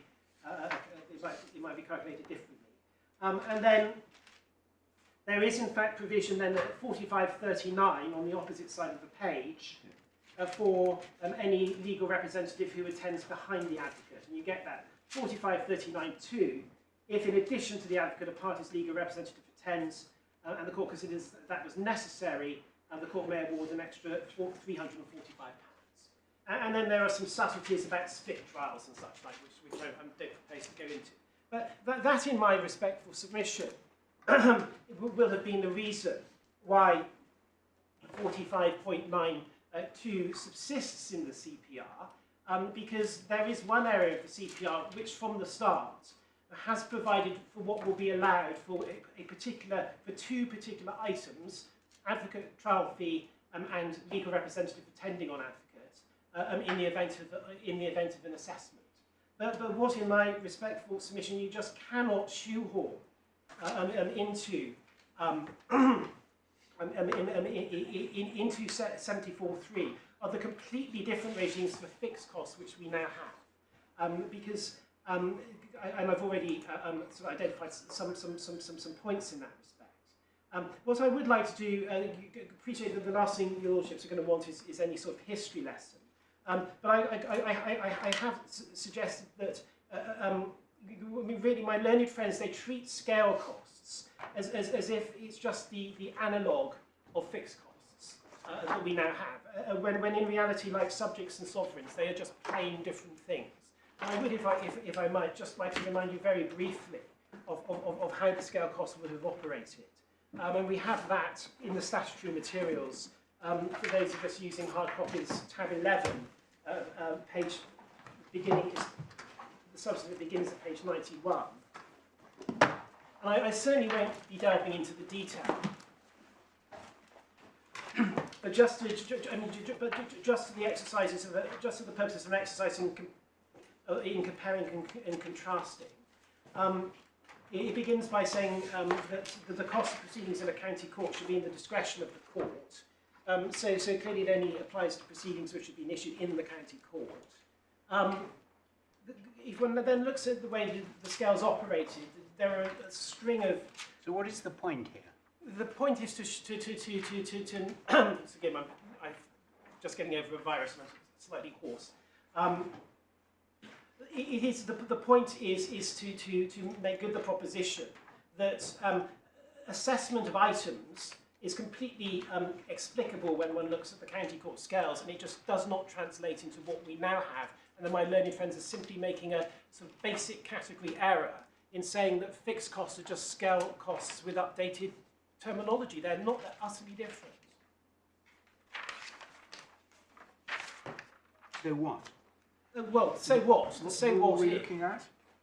Well, so if I could finish answering the master. Is in tab 11 is the front page which seems to be the county court practice for 1974. Yes. And everything behind it appears to be the county court rules from 1936. Were they the ones enforced? They were the rules that were in place. So they're the ones enforced in 74. So yeah, this is you'll appreciate why the latest. That was the date of the Act. Position at the time of the Solicitors Act. Yes. Right. Sorry, I should have explained that. Forgive me. Yes, thank you. Right. And to my Lord the Master of the Laws, I said, so what? The so what is, because I'm making the proposition that what is imported by section 74.3 are county court schemes that relate to the assessment of items of costs, which is what the scales did and what the current regime for fixed costs manifestly doesn't. And I appreciate that to that extent showing you the scales is just a matter of historical interest, but in my respectful submission, when we're trying to work out what legislators were meaning in section 74 when the world was different, it does sometimes have just to stray backwards to a limited extent to see the way in which it works, and the way in which I say it did work. Well, we're concerned. I mean, you're rushing along, Mr. Williams, but section 74.3 says what it says. Yes. And CPR Part 46.9, which is much later, says, in relation to the basis of detailed assessment of solicitor and client costs, right? Yeah. General, Section 74(3) of the Solicitors Act, 74, applies. Yes. Unless there's a written agreement. Yes. Right? Yeah. So you But have to apply, the rule demands that we apply the section to a question concerning the basis of detailed assessment of solicitor and client costs, unless there's an agreement. Well, So why is the question here not whether there was a relevant agreement? Because there is an antecedent question as to what, because yes, it applies, but it only applies if you meet the qualifications within the statute itself. Like, for example, it has to be the county court. 46.9 applies to assessments in the High Court. But obviously Section 74(3) has got nothing to do with them, because it only applies to the county court. So you say the mere fact that the rule says that the section applies doesn't answer the question, what does the section mean? Precisely, with respect, yes. Right. Maybe. Yes. Yes. I mean, as Ms Holland is saying, what Section 74 says is this is what applies in contentious county court proceedings unless rules of court otherwise provide. And this is included in 46.9 in order to otherwise provide in cases to which Section 74 would otherwise apply. Viz. Contentious proceedings in the county court where there is an assessment of items.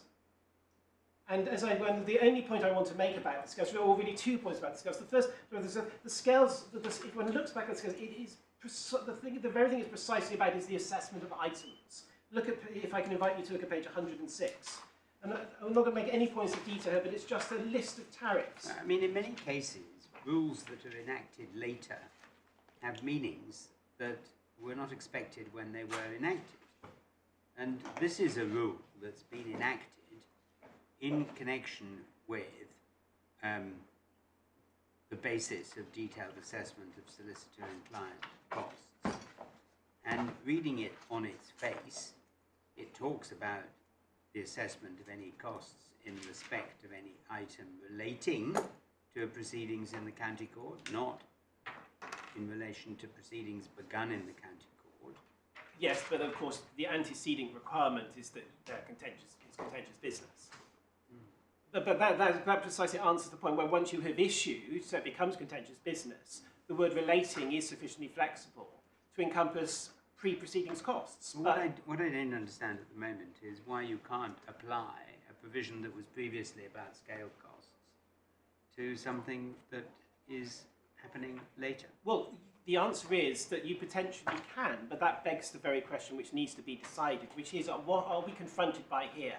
Something that was essentially within the statutory scheme, as the statutory scheme was engineered in the 1970s, and just because of things which no legislator could be expected to perceive, it now manifests itself in a slightly different way, but the basic policies are the same. I mean, that would be, and we all know that the sort of principles that in those circumstances the court may have some flexibility in its construction to take account of the fact that rule makers aren't clairvoyant, and you don't want to encourage prolixity by them encouraging every possible future permutation. Or is what you're in fact being invited to, as a matter of construction, finds force within the policy of the statute, in fact something that was totally different? And that's what this one is. What I am saying is this is being presented to you by my learned friends as a simple exercise in updating construction to import something which is clearly just the modern analogue of the system which the legislation was originally addressing itself to. You may be completely wrong about well, that. and that's what I'm trying to say. I keep on asking, so what? If, on its proper construction, the rule is applied in all its force without its original context, then it's applied. Well, yes, but it's only applied if that which is being done is the assessment of items, because that is the only thing to which it addresses. So if you have a county court system, a new system in the county court, which is not about the assessment of items, but it's simply about the prescription of a single arbitrary sum for the totality of the proceedings, which is the very opposite of assess. You get it, even if you haven't done the work. I mean, I don't know where you're getting this from. It's an assessment of a solicitor's bill. Yes. And in the bill, there are no doubt items. Like, for example, I spent 2 hours work doing this, and then I spent 3 hours work doing that. And then I've made the following disbursements. So the word item is not particularly significant. Well, I disagree with Of course, that. if you say that the legislation only applies to county court rules that had been abolished by the time the CPR produced this in this context, then of course you're right, but that would be a ridiculous assumption to make.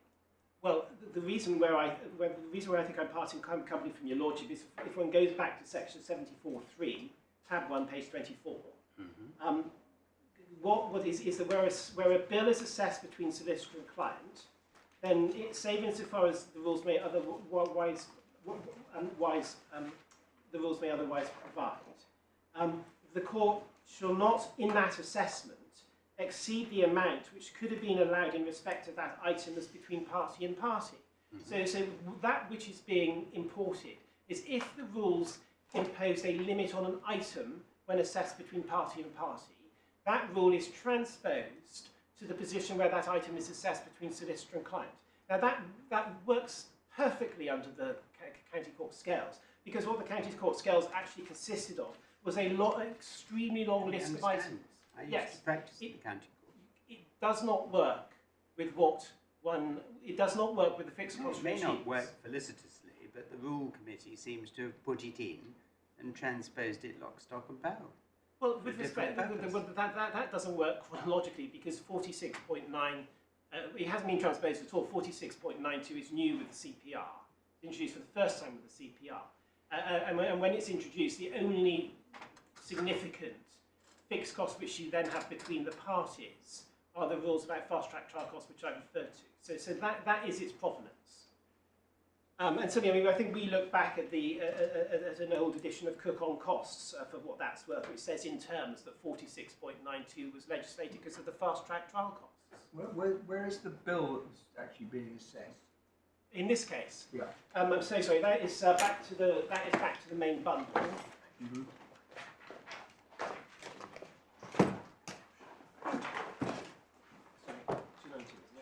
Yes, page 292, which is tab 25 for those of us using Chrome.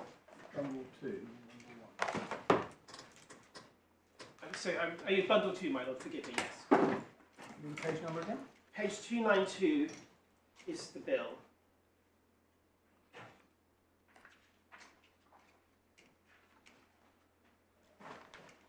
And you may also have seen then it's superseded in the assessment by a detailed breakdown, which one gets at 307. So it's 292 or 307.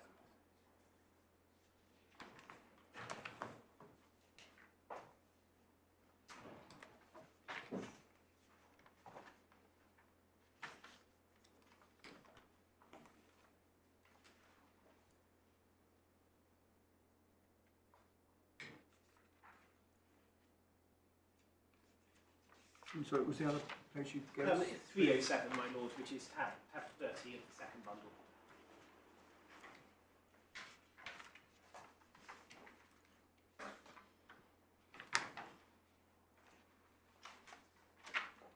And that provides more detailed breakdown, does it? Yes, it does. So it's really page 308 sets out the hourly rates and the standard units of correspondence and such like, and then from the bottom of 308 over to the next page, the breakdown of the time spent on the documents. So why is the item not the figure of £2,171.90 on page 293? Well, because, I mean, certainly, and you still get this in the civil, for example, part 47 of the civil procedure rules and its practice direction, which deals with detailed assessment. An item is an individual entry within a bill. That is an individual item within a bill. On the logic of your case, it's on this. I mean, I follow your point about none of this applies if proceedings haven't been commenced in the county court. But the logic of your submission here is, let's assume proceedings have been commenced. So we've got to, as it were, stage 3. There's then a bill submitted. On your case, neither section 74.3 nor 46.92 can apply, because in fact, so far as the party and party costs are concerned, they're assessed on a fixed cost basis at £500, and therefore there's no itemisation, so you don't have to compare 217190 with 500. Indeed, that is absolutely my point. I mean, it is because so in other words, these sorts of bills on your case, even if proceedings had been commenced, are not subject to any restrictions under Rule 46. They are not subject to because Section 74(3) is essentially providing for the old county court scales, which have been repealed and have never been replaced. And they would obviously be subject to assessment by the district judge in the normal way, but they are not subject to the limitation in 4692. Precisely, that is precisely my point, because the modern regime for fixed costs has got nothing, never was, and was never intended to be anything to do with costs between solicitor and client. Unlike the county court scales, I still haven't really been allowed to show you them. And as I understand it, your submission is the logic behind that is that they're fixed. There's no need for assessment. There's no assessment. No room for assessment. There's no room for assessment. There is no attention to what items were and were not occurred. The way in which this scheme works is if a case settles on the first day, and on the first day, if the formula happens to say you're entitled to £1,000, you get £1,000. And therefore, what's in the bill is actually completely irrelevant. Because yes, all you ever get is the fixed cost. Yes, as between parties. As between parties. So there is no assessment. There are no items. And really what I this is that. And as I've said, that if this isn't right, it just if it was suggested in some way this was intended to be the successor to the county court scales, which is essentially what my learned friends contend, it gives rise to the conceptual issues that I've already mentioned. I'm not going to labour them again, but we haven't actually looked at the way that the fixed costs work. But they work as formulas. You look at when the case settled, and you look at how much the damages were, and you apply a formula. And as I say, that just doesn't work in the very large number of cases where there aren't any damages because the solicitor is representing a defendant, or there aren't any damages because the solicitor is representing a client who lost. So scale costs, you say, are conceptually different because, as the term implies, it's costs on a scale which still, therefore, both leaves room for assessment and requires assessment. Yes, and obviously I know I have to root this in the statutory language because I quite appreciate it's not enough for me to say, well, what is being contended for is infelicitous, to use my Lord the Master of Rolls' word, or impractical. But in my respect, for me, what in fact is being contended for here is an attempt to use what was intended to be a fixture of costs between the parties to avoid detailed assessment. Something which has the effect of crystallising costs as assessed between solicitor and client, when that was never its purpose. It was the purpose of the county court scales. The county court scales have a whole section that says, and this is how the scales apply between solicitor and client. And for example, they say, as between solicitor... Where do we see that? Yes. It's back in...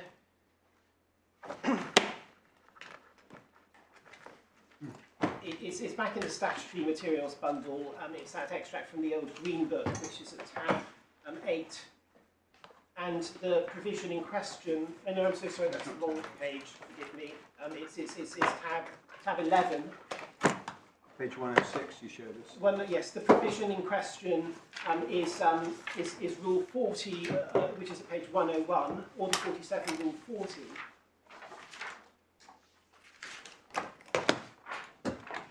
And this specifically deals with taxation between solicitor and client.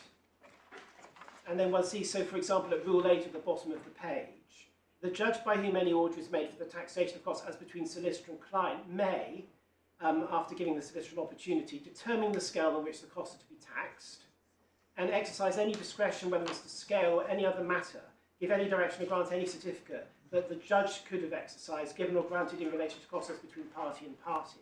And then 9, over the page, on a taxation of costs as between solicitor and client, the registrar shall not be bound to follow any determination of the judge or registrar in relation to the costs as between party and party. And accordingly, subject to any determination made under paragraph 8, the registrar may exercise any of the powers conferred on the judge, allow items disallowed as between party and party, and allow a higher sum in respect of any item than the sum allowed between party and party, not exceeding the maximum sum prescribed by the relevant scale. So the way the scales work, so the scales interface perfectly with the distinction between solicitor and end client costs and inter partes costs.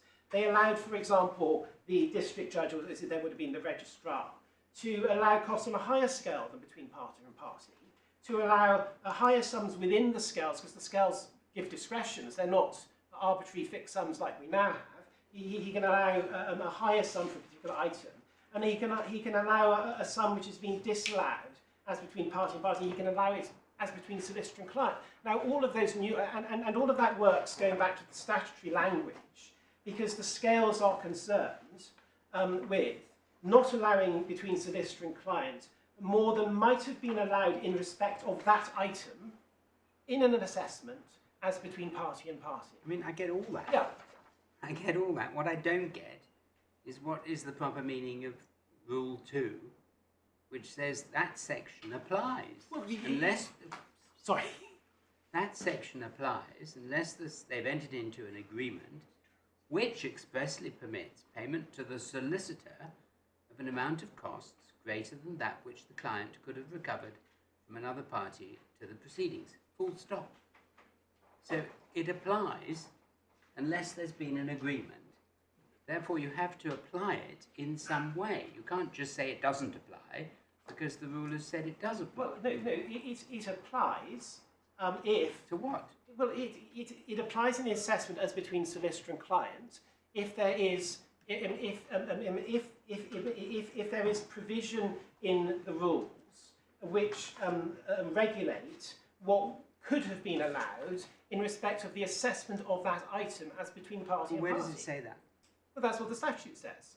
No, and the statute is importing... This is applying a statute to a situation which, quite plainly, the statute was not enacted to cover. Well, I mean, obviously there's only so far it's profitable to sort of go back and forth on these things. I would have said I don't accept that, because what I'm saying is it is directed to where our modern rules continue to prescribe what is allowed in respect of assessment of items, which it does, for example, in respect Otherwise, of this has no purpose. I'm sorry? Otherwise, the rule enacted, as you tell us, in 1999 has no purpose. Well, it does because of the fast track. Because that... Where does it say it's limited? Where does it say it's limited to the fast track? Well, it doesn't need to. And it allows the rules to be flexible to You haven't even shown us the academic work that suggests it is. Well, I'm not sure that...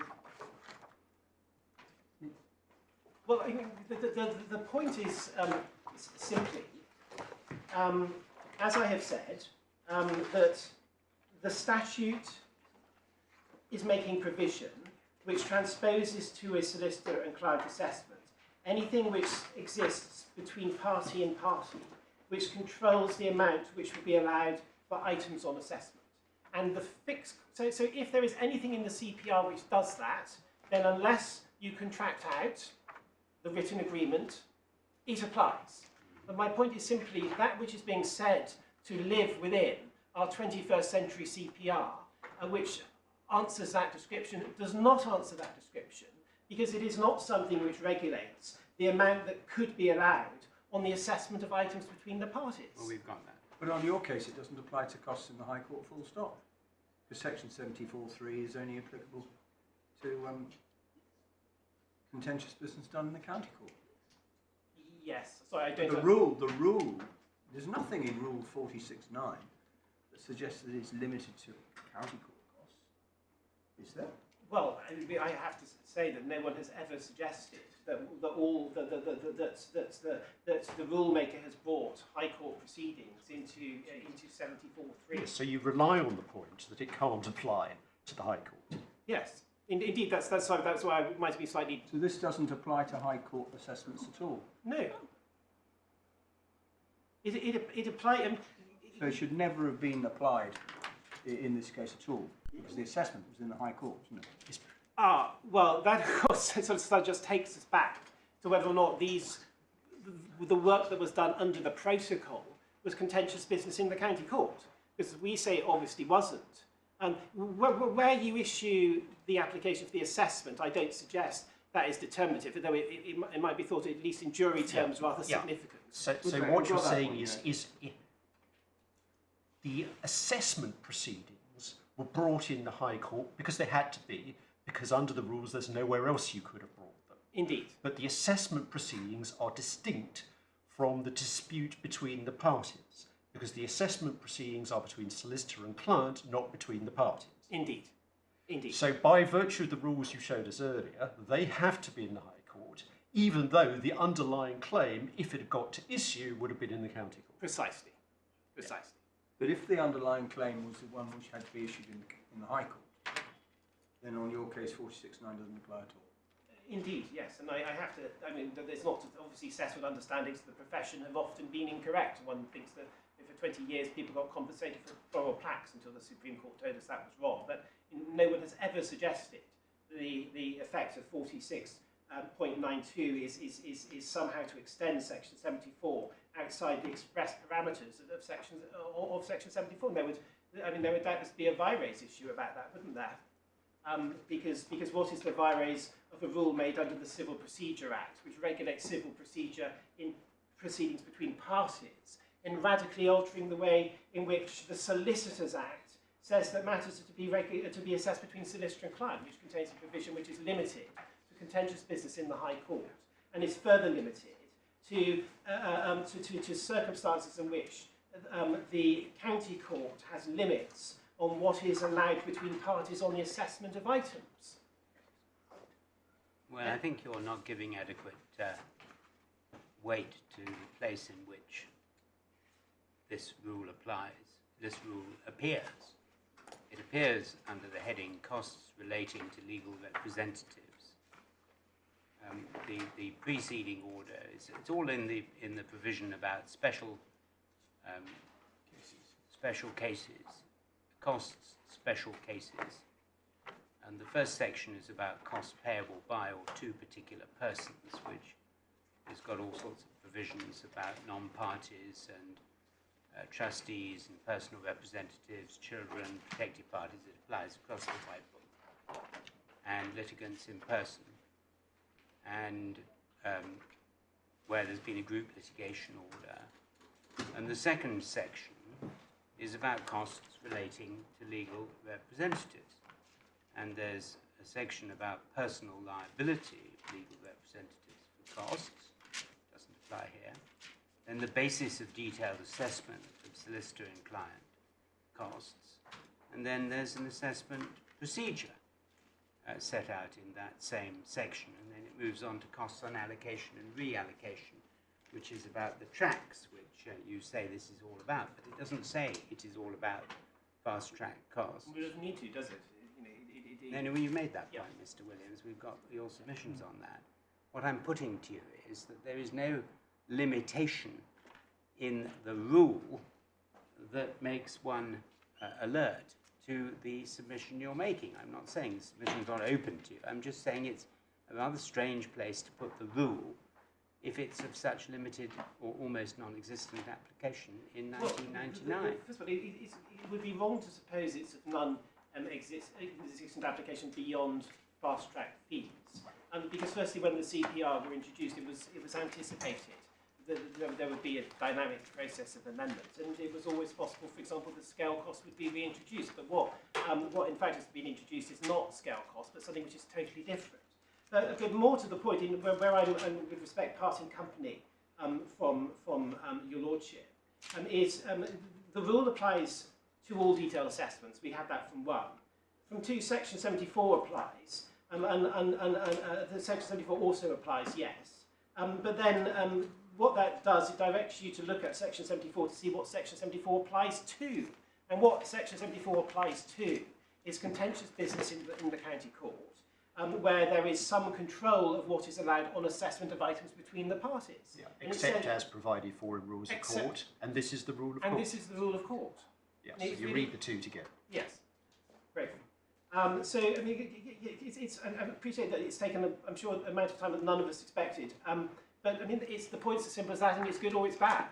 But what I mean, perhaps the one point I should seek to do, because I don't think we've looked at them, is just to visit very briefly one of these fixed costs regimes, whereas I have already suggested it's simply impossible to see how it could be thought to work effectively to regulate costs between solicitor and client. So can I just invite us to look at section 3A of part 45, which is probably the one that's most fleshed out. So one has Where do you that. find that? Forgive me.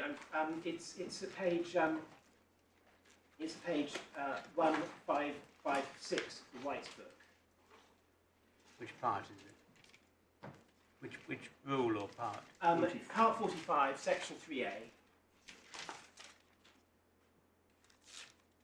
And on page 1557, you have a heading, amount of fixed costs RTA protocol.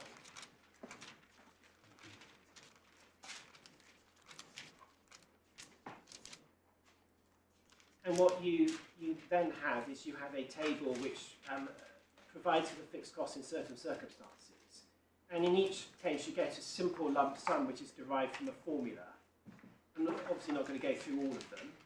But if one simply looks, let's just go look at a case which settles without proceedings for less than 1,000, for between 1,000 and 5,000 pounds. Just look at the first box. You get the greater of £550 or the total of £100 and 20% of the damages.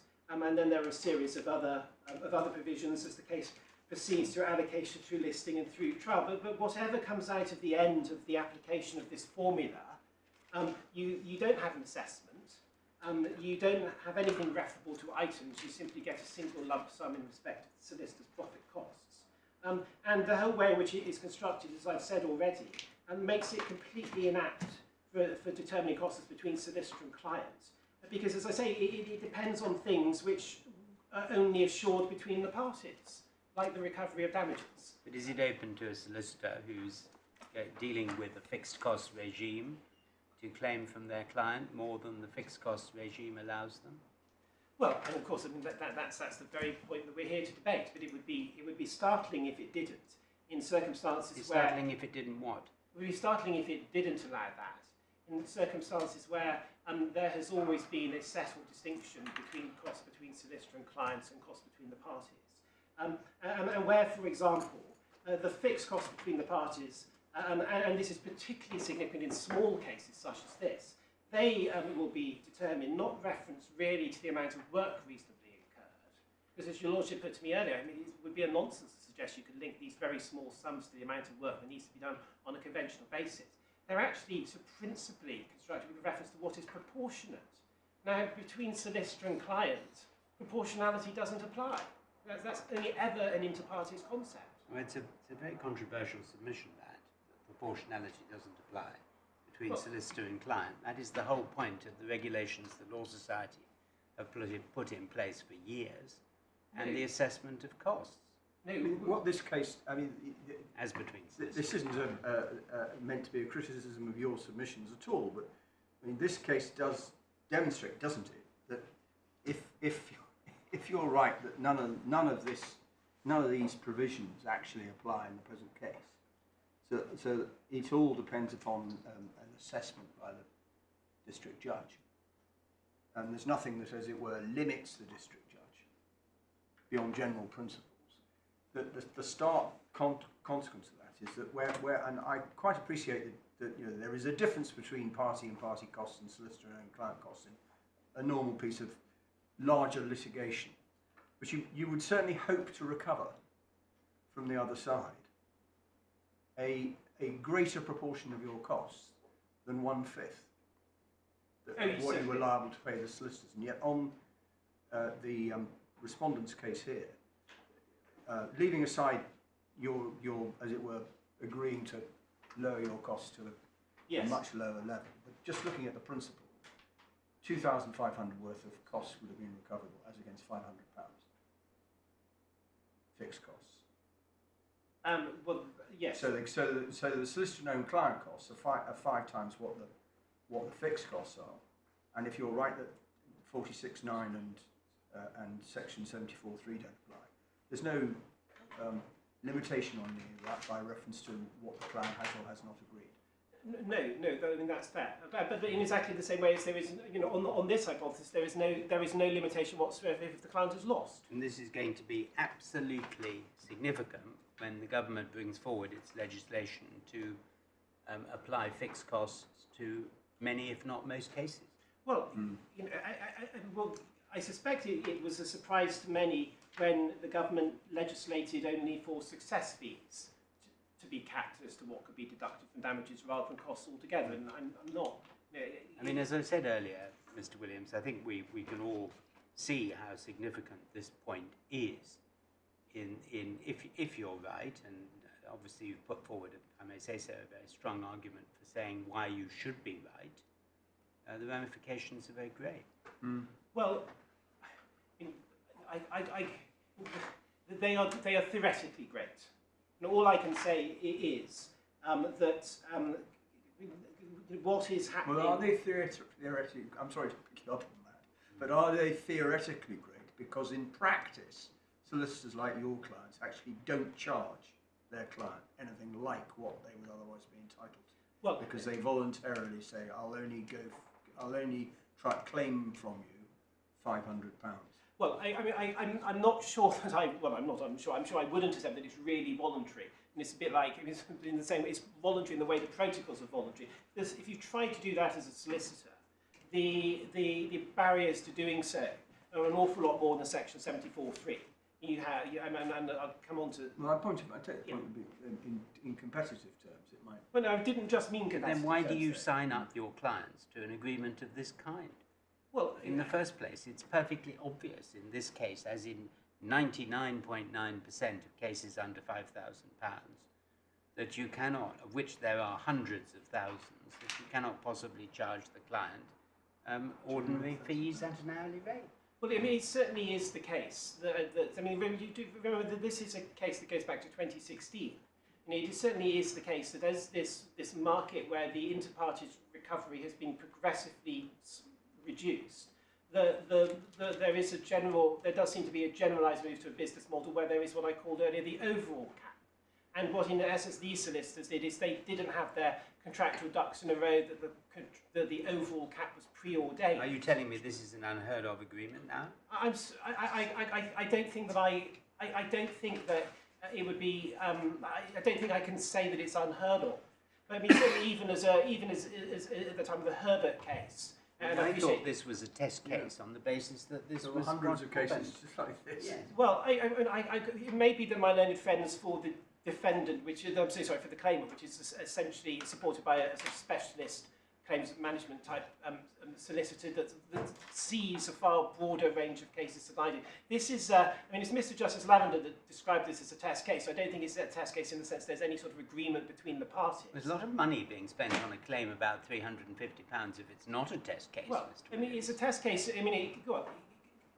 Okay, I don't want to dance on the head of a pin, but it's not a pin. Well, it's a jolly expensive pin. It's a bloody great it's, nail. it's not a test case. It's not a test case in the sense of, if I may respectfully say so, the first time I had the honour in practice to come across my Lord the Chancellor, where there is a sort of agreement between two sides to an entrenched and institutionalised dispute, that we will get some cases up for them to be decided, and we will argue them from the start along those lines. My Lord will know the cases I'm referring to. Yes, but I mean, the point my Lord's making is they wouldn't have wheeled you out, Mr Williams, if all this was about was 350. Well, I'm an awfully long way away from Mr Flay and Mr Milligan QC, if I am, sadly.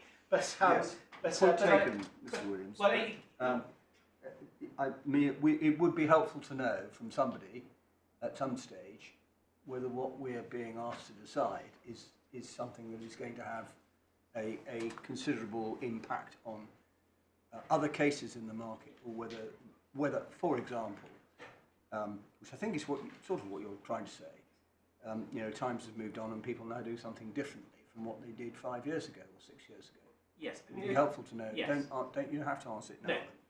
No, well, I mean, it may be also that I can speak to both my learned friends about that. I mean, if I can, I'm not suggesting it's something to which great weight can be given, but as somebody who does, dig in this particular unfashionable vineyard, I must say that increasingly the retainers from solicitors that I see have an overall cap.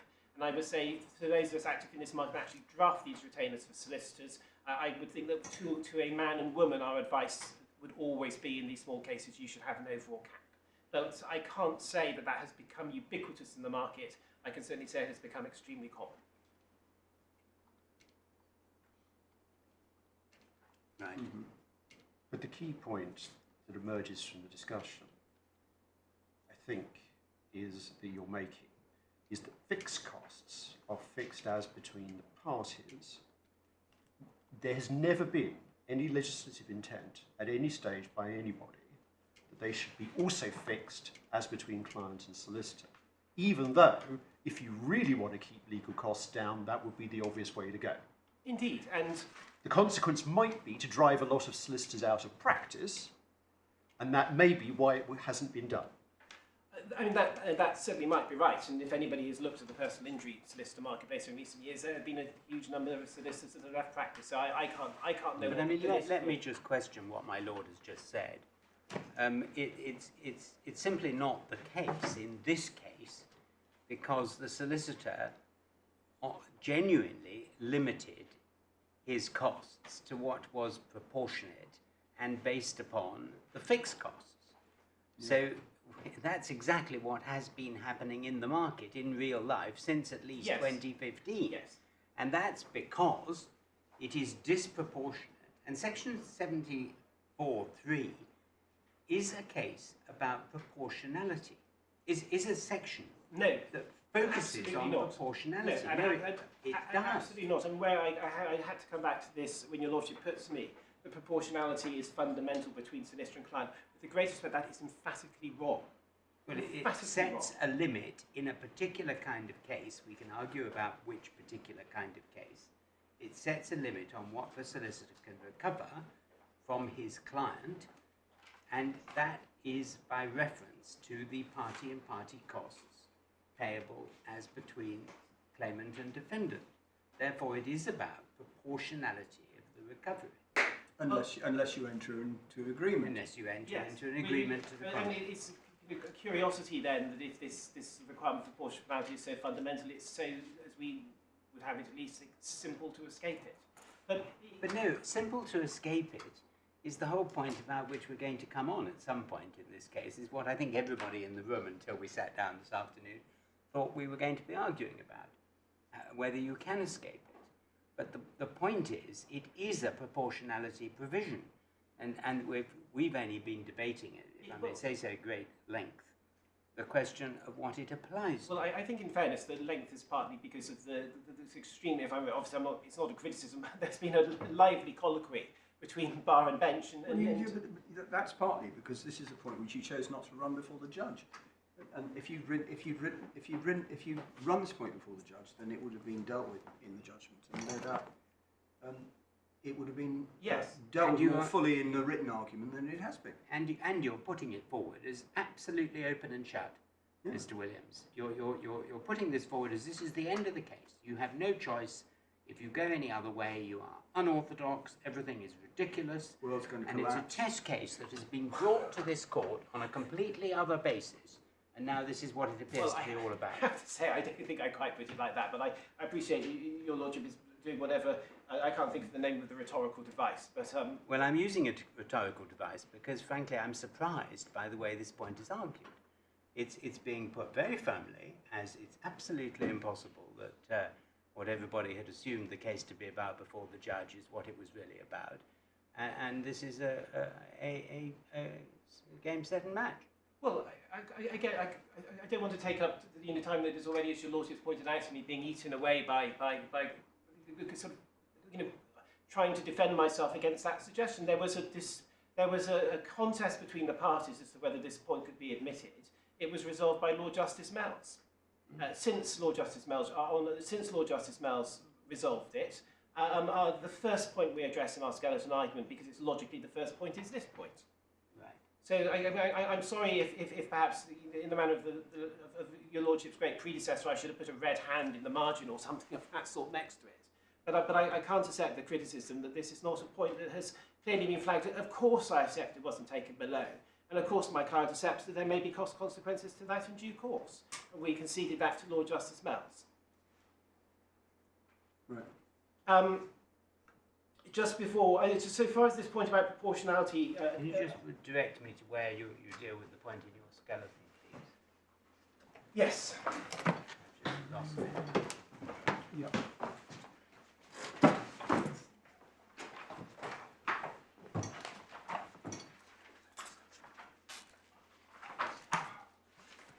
begins at paragraph 44, page 30 of the bundle, for those who haven't extracted the skeleton. We address it over the course of 16 paragraphs. Round 79. Right. Yeah. Can I just, again, I don't want to continue down a path, particularly if it is beginning to cause dissatisfaction, but just in terms of this point about proportionality, proportionality is a term of art under the Civil Procedure Rules. It's the creation of the Civil Procedure Rules.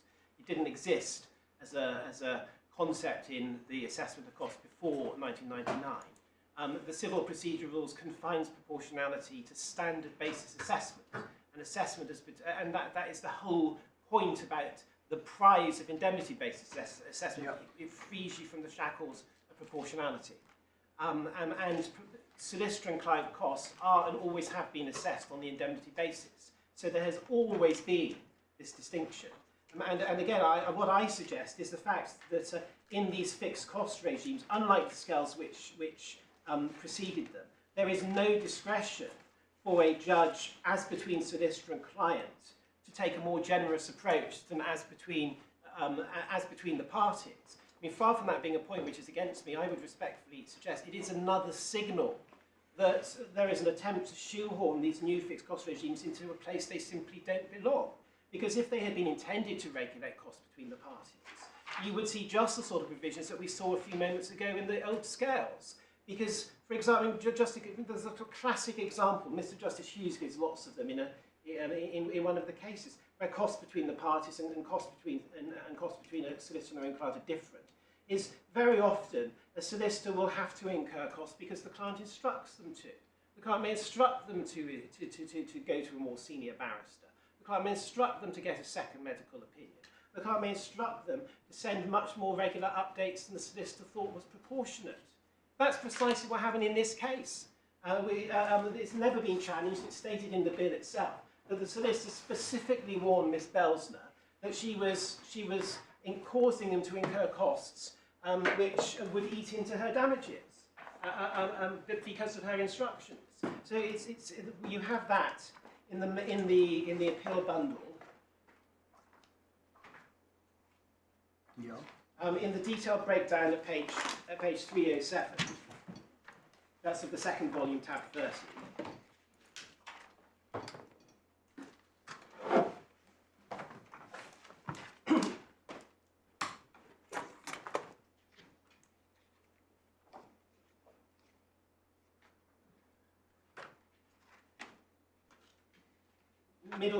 Middle paragraph of the breakdown explains that there were issues about delays in getting extra reports and such like. The applicant, that's Ms Belsner, continually contacted the solicitor asking for updates. The applicant was informed that whilst there was no material progress to the claim, they refrained from providing updates in order to reduce costs and avoid potentially reaching the 25% cap on recoverable damages. The applicant confirmed that she wished to be kept informed and updated regularly, resulting in a large quantity of routine communications, and those communications are itemised over the page. There are 70 letters or telephone calls to Ms Belsner herself, which clearly is extremely high. Now, I mean, that is a sort of classic, and no one is criticising Ms Belsner for that. That is indicated the classic difference between costs between the parties and costs between solicitor and client. As I've said already, the old county court scales readily accommodated that through the provisions I've shown you. The new regime for fixed costs doesn't accommodate that in any way, despite the fact, I mean, it is a completely obvious and well-recognised position. Costs between solicitor and client are different. They're subject to proportionality and such like. And again, if these schemes were supposed to relate to inter-parties costs, then in my respectful submission, they would obviously have a facility like the scales did, to allow the district judge to say, well, that may have been disallowed between the parties, but I'm going to allow it on a more generous level between solicitor and client. That's what the scales did. Mr Williams, I really think you are repeating yourself. Very good. Let's move on, if I may then, to the point about contracting out. Yeah. Obviously, the the first point is what is required to contract out. Is it enough to show there is an agreement, or do you need to show there is an agreement which results from fully informed consent? And if you do need to show there's an agreement which results from such fully informed consent, was there in fact such consent in the present case? Now, to begin with the contract, the relevant documents are all in tab 31. They're not signed. We've added the signatures right at the back of the bundle, but I don't.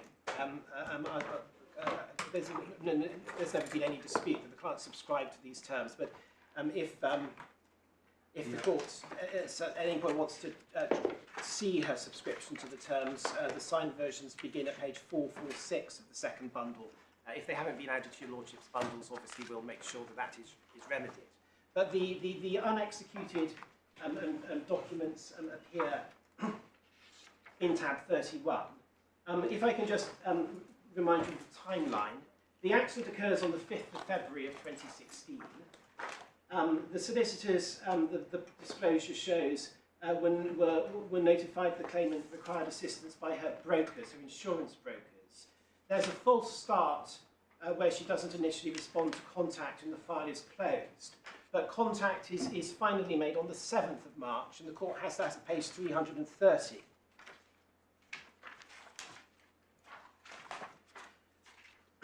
And that is simply an attendance note which shows on that date the client was telephoned, she was taken through a questionnaire. We have the questionnaire in the bundle, but I don't think you need to look at it, and giving an oral explanation. There's an agreement to post out client care documentation, and she gives an oral authorisation to submit the CNF.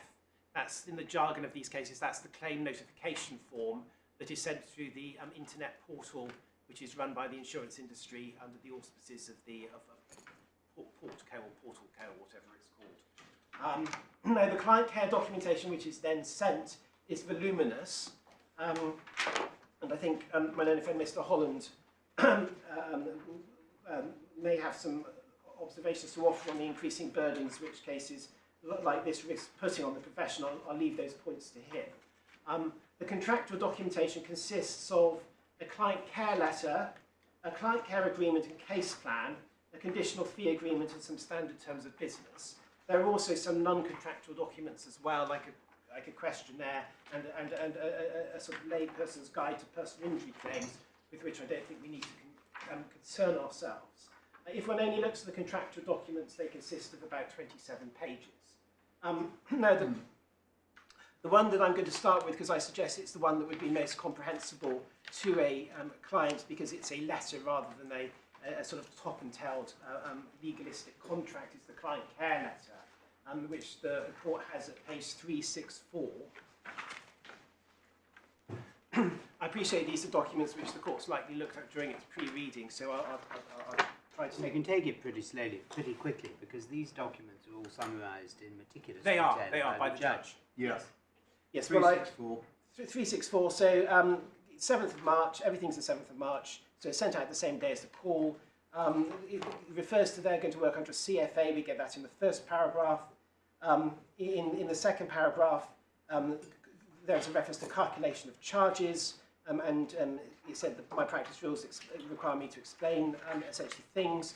Over the page 365, paragraph 6, she's told to look at the client care agreement, which provides for the CFA, and then from 7 there's an explanation of the CFA. Key provisions our charges are based on the time we spend dealing with the case, that's 7. 8, she is asked to read the CFA carefully. And 9, it then explains if you win, you'll be liable to pay basic charges and success fee. There's an example given of this, and then there's an example. So then it refers to up to 50% of the damages being lost if it's a small claim. This isn't a small claim, so we don't need to concern ourselves with that. 10, if your claim is above small claims, and again, just for your Lordship's background, if you don't know, small claims limit for PI cases this time is £1,000. So if your case is worth more than £1,000, you can claim part or all of our charges and disbursements from the opponent. Then there's an explanation of the success fee. And then at 12, the success fee will be deducted from your damages at the end of the case. the success fee cannot be more than 25% of the damages. And then an example, then she's given a couple of examples that show, for example, if she gets 4,000, she'll pay 1,000, and she'll get 3. Then at 366, we have the reference to fixed costs and road accidents. 366, paragraph 18. In cases involving RTAs worth less than 25,000, the amount the defendant is liable to pay in respect of our basic charges is fixed by the CPR. We reserve the right to charge you the actual cost, taking into account any recoverable costs from the defendant. We also reserve the right to charge any costs incurred prior to the date of the CFA.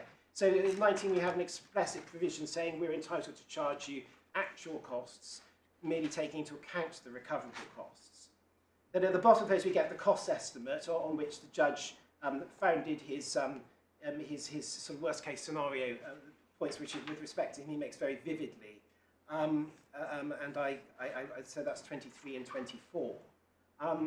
26, this is over the page. We won't usually send you a bill for our basic charges, success fee and disbursements until the CFA ends. It's important that you understand you will be responsible for paying any bills. However, assuming you win your claim, I expect to recover some of our charges and expenses from your opponent.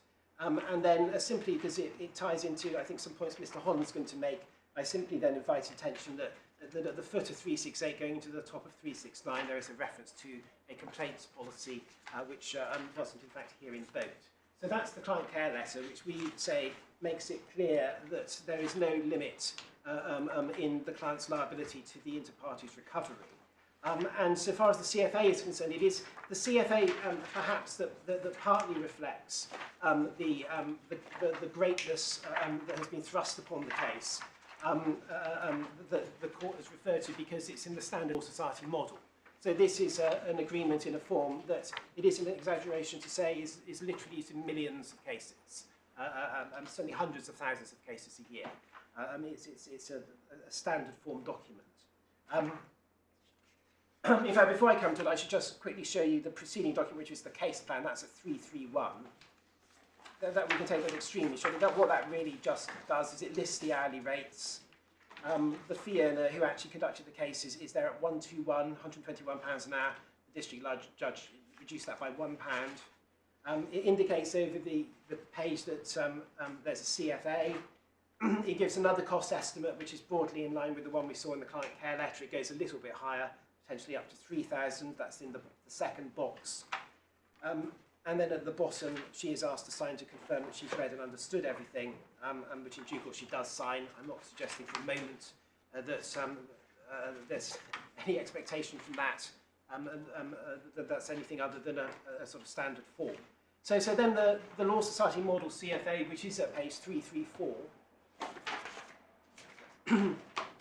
so it declares that it's a binding legal contract. It exhorts the client to read everything carefully and to read the Law Society conditions, which are, again, as they sound, they're standard conditions promulgated by the Law Society. Paying us if you win, halfway down. If you win your claim, you pay our basic charges, disbursements and a success fee, together with an insurance premium if applicable. You're entitled to seek recovery from your opponent of part or all of our basic charges and our expenses and disbursements, but not the success fee or any insurance premium. If then one goes on to 337, you get the provisions about the success fee. Just go to the last line, 336. Yes, certainly. Before the signature. Sorry, before the signatures. Yeah. You've heard Mr. Kirby ask me to invite your attention to the fact that the parties acknowledge and agree that it's not a contentious business agreement. Yes. And under the signatures, you'll see it says we are not bound to act on a CFA basis until both you and we have signed this agreement. Yeah. Then there's the provision for the success fee.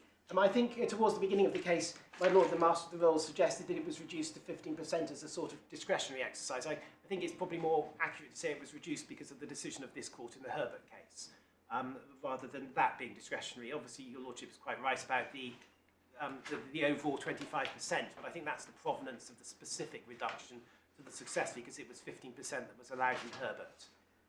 I just invite you to note it's here that we have a cap on the success fee of 25%, but not in this agreement at least, a cap on everything else, and one has that in the centre of the page. And then if one goes on to 340, which are the Law Society conditions, the Law Society conditions are part of this agreement.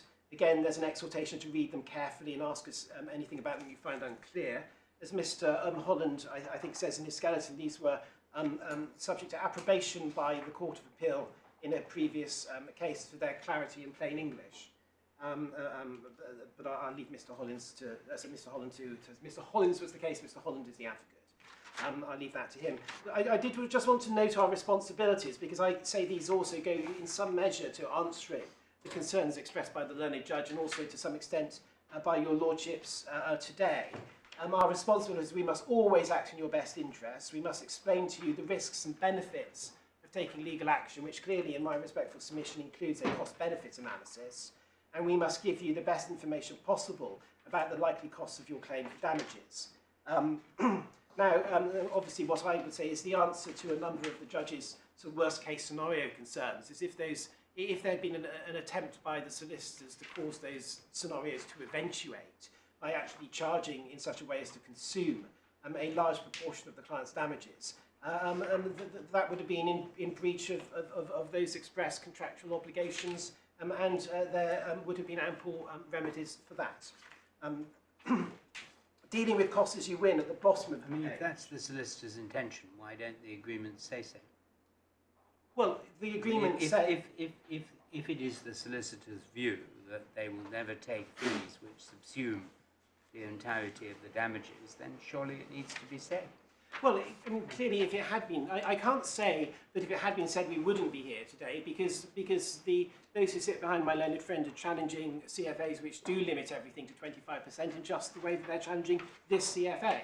So it is not accepted by them to be any sort of protection against the ex post facto complaints which they make on their client's behalf. But subject to that caveat, clearly, if this agreement had spelled out, we won't take more than 20% of your damages, then the case would have an entirely different forensic shape. It doesn't spell that out. It would have been better if it did. I wouldn't be the slightest bit surprised if today it would do. But what it nonetheless does spell out is we will act in your best interests. We will explain to you the risks and benefits of taking legal action. Well, one of the risks of taking legal action would be that the costs are such, they don't only consume your damages, but they leave you a net debtor beside. So if that situation had eventuated, the client, whether via an action for breach of contract, professional negligence, or on detailed assessment, would have had a knockdown point in our submission, where they had a contractual obligation to explain the risks of taking legal action. One of those risks was that my damages would be consumed and more besides. And in those circumstances, it's not reasonable that I have to pay what they're charging me. So all I'm saying is there are extensive remedies available if the judge's worst case scenarios had actually eventuated, but happily they didn't eventuate. Unsurprisingly, because even though the client would not have been able to say, well, you're in breach of this overall cap, there were still plenty of other things the client would have been able to point to and say, you're in breach of that. And as we'll come on to see, there are things in the code of conduct as well. It is dealing with costs if you win that is also important, and I think, as Mr Holland has emphasised, this is a standard law society clause which has never previously been held to be ineffective to disapply section 46, section 74, subsection 3. One accepts that it is perhaps laconic. It does say, dealing with cost if you win, you're liable to pay all our basic charges, our expenses and disbursements and the success fee. Normally you can claim part or all of our basic charges and our expenses and disbursements from your opponent. You provide us with your irrevocable agreement to pursue such a claim. And then next bullet point, if we and your opponent cannot agree the amount, the court will decide how much you can recover. That's inter partes. If the amount agreed or allowed by the court does not cover all our basic charges, our disbursements and expenses, then you pay the difference. And that's what I just described as laconic. Now, that is the law society standard terms. As we have seen my instructing solicitors, so their draftsmanship has to some extent been criticised thus far, they clearly weren't satisfied with how laconic it is, because they do spell matters out in the client care letter in a rather more explicit way that we've already seen. And then if you go over the page, page 341, the last, the second full paragraph under the bullet points that begins, you agree. You agree to pay into a designated account any cheque received by you or by us from your opponent made payable to you. Out of the money, you agree to let us take the balance of the basic charges success of our costs, in other words, and you take the rest. So again, there is an expectation that monies that are received from the opponent will pass through the solicitor's hands and their reasonable charges will be deducted from them. And that, I think, is the only points I have to make out about the CFA. Perhaps then lastly, before the 415 rising, I can show you the terms and conditions of business, which you get at 346. Now, these are denser and more legal. I'm going to just take you to 347, clause 17. The charges agreed between us may exceed the cost recoverable from another party. This means in practice that there may be a proportion of your costs which you will have to bear yourself, irrespective of any order for costs which may be made against the opposing party or parties. So that is spelled out there, again, much less laconically than we've just seen in the model CFA. And then, partly because I'm sure that you must have wearied of hearing my voice get hoarser and hoarser, can I just invite the court to look, to the extent you haven't already, at clauses 19 to 22.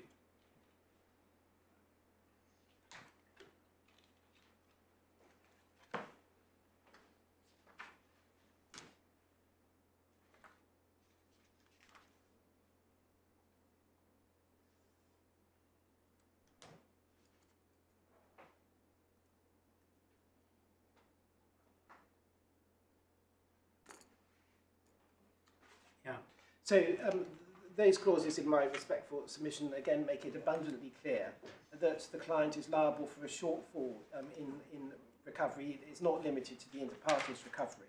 But again, that is mitigated by the obligation to give the best possible information about the likely overall costs. Again, I say that if any of those scenarios which the judge posited had come to pass, the client would have had the most obvious grounds for those costs being very substantially reduced, because that would necessarily follow from a failure to give the best information possible. And to a similar extent, paragraph 31 over the page. Now, I appreciate that the opening to that paragraph will be held against me in the context of a different argument. In contentious matters, we will in addition. But 31.1, consider with you whether the likely outcome of your matter would justify the expense or risk involved. And again, I say that would have been a source of bounteous remedies had the scenarios posited by the judge come to pass. And in perhaps slightly less specific terms, 34, we agree to treat you fairly and reasonably, recognise you may be vulnerable. 36, we will advise you of any circumstance or risk of which we are aware or consider to be reasonably foreseeable that can affect the outcome of your matter. So again, if it comes to pass that it's looking as if the amount the solicitors will charge will either mulct or extinguish the client's damages, that is something the solicitor has an obligation to put out. So again, it is a source of remedies. Did they do so? Well, they did. That happened at the very early stage. Well, I mean, the answer is that they didn't do so, doubtless because they never intended to do more than charge. As we know, what they ultimately charged was 20%. So this is a case where the client specifically authorised, paying up to 25% of her damages to the defendant to the solicitor because of the success fee, and the defendant, the client always accepted that she gave informed consent in that respect. So she specifically agrees to losing 25% of her damages. In fact, she loses 20% of them. And the only complaint we can really say is, oh, well, I didn't lose 20% of them to the success fee, I lost them to something else. That shouldn't be lost sight of. They accept that the position in respect of the success fee was adequately spelled out to her. And she is told, you could lose 25%, and she goes on regardless. And in fact, she only loses 20%. And we really do say that begs the question of what has she to complain about? And talking of complaints, a very cheesy segue, but I know Mr. Holland is going to have something to say about also the extent to which clients really can address these issues in far less cumbersome and expensive way. So I just invite you to note, as we hit the time to rise, that at 351 she is given a right of internal complaints. She's told about her right to object to the bill, and she's told about her rights to go to the Ombudsman. And Mr Holland addresses you about the Ombudsman scheme in his skeleton. So obviously it's not a time now, me having spelled out what those documents provide for, but what I do say is and this is common ground, it's common ground that they contain an agreement, an agreement simpliciter which satisfies 46.92. There's an agreement to pay more than the cost recoverable between the parties. It is simply said it is not an agreement which is within the meaning of 46.92 as it is properly construed, in particular having regard to the way in which this court has construed 46.93 and its requirement for things to be approved, where in that context the court has said approval has to be fully informed. And clearly that is the next sort of lump of meat in the argument which I need to address tomorrow morning. I appreciate that I have taken, I'm sure, longer than any of us expected. I will consult with my learned friends during the overnight adjournment to make sure that a timetable between us is agreed. That I'm hoping that in the light of what I've said, Mr Holland won't need as the hour which I think he's formally allowed, but we'll discuss that. But obviously we'll make sure that Mr Kirby has all the time that he needs. Very good. Well, we'll see you at 10:30 in the morning. Thank you. I do apologise for using my voice. Quite right.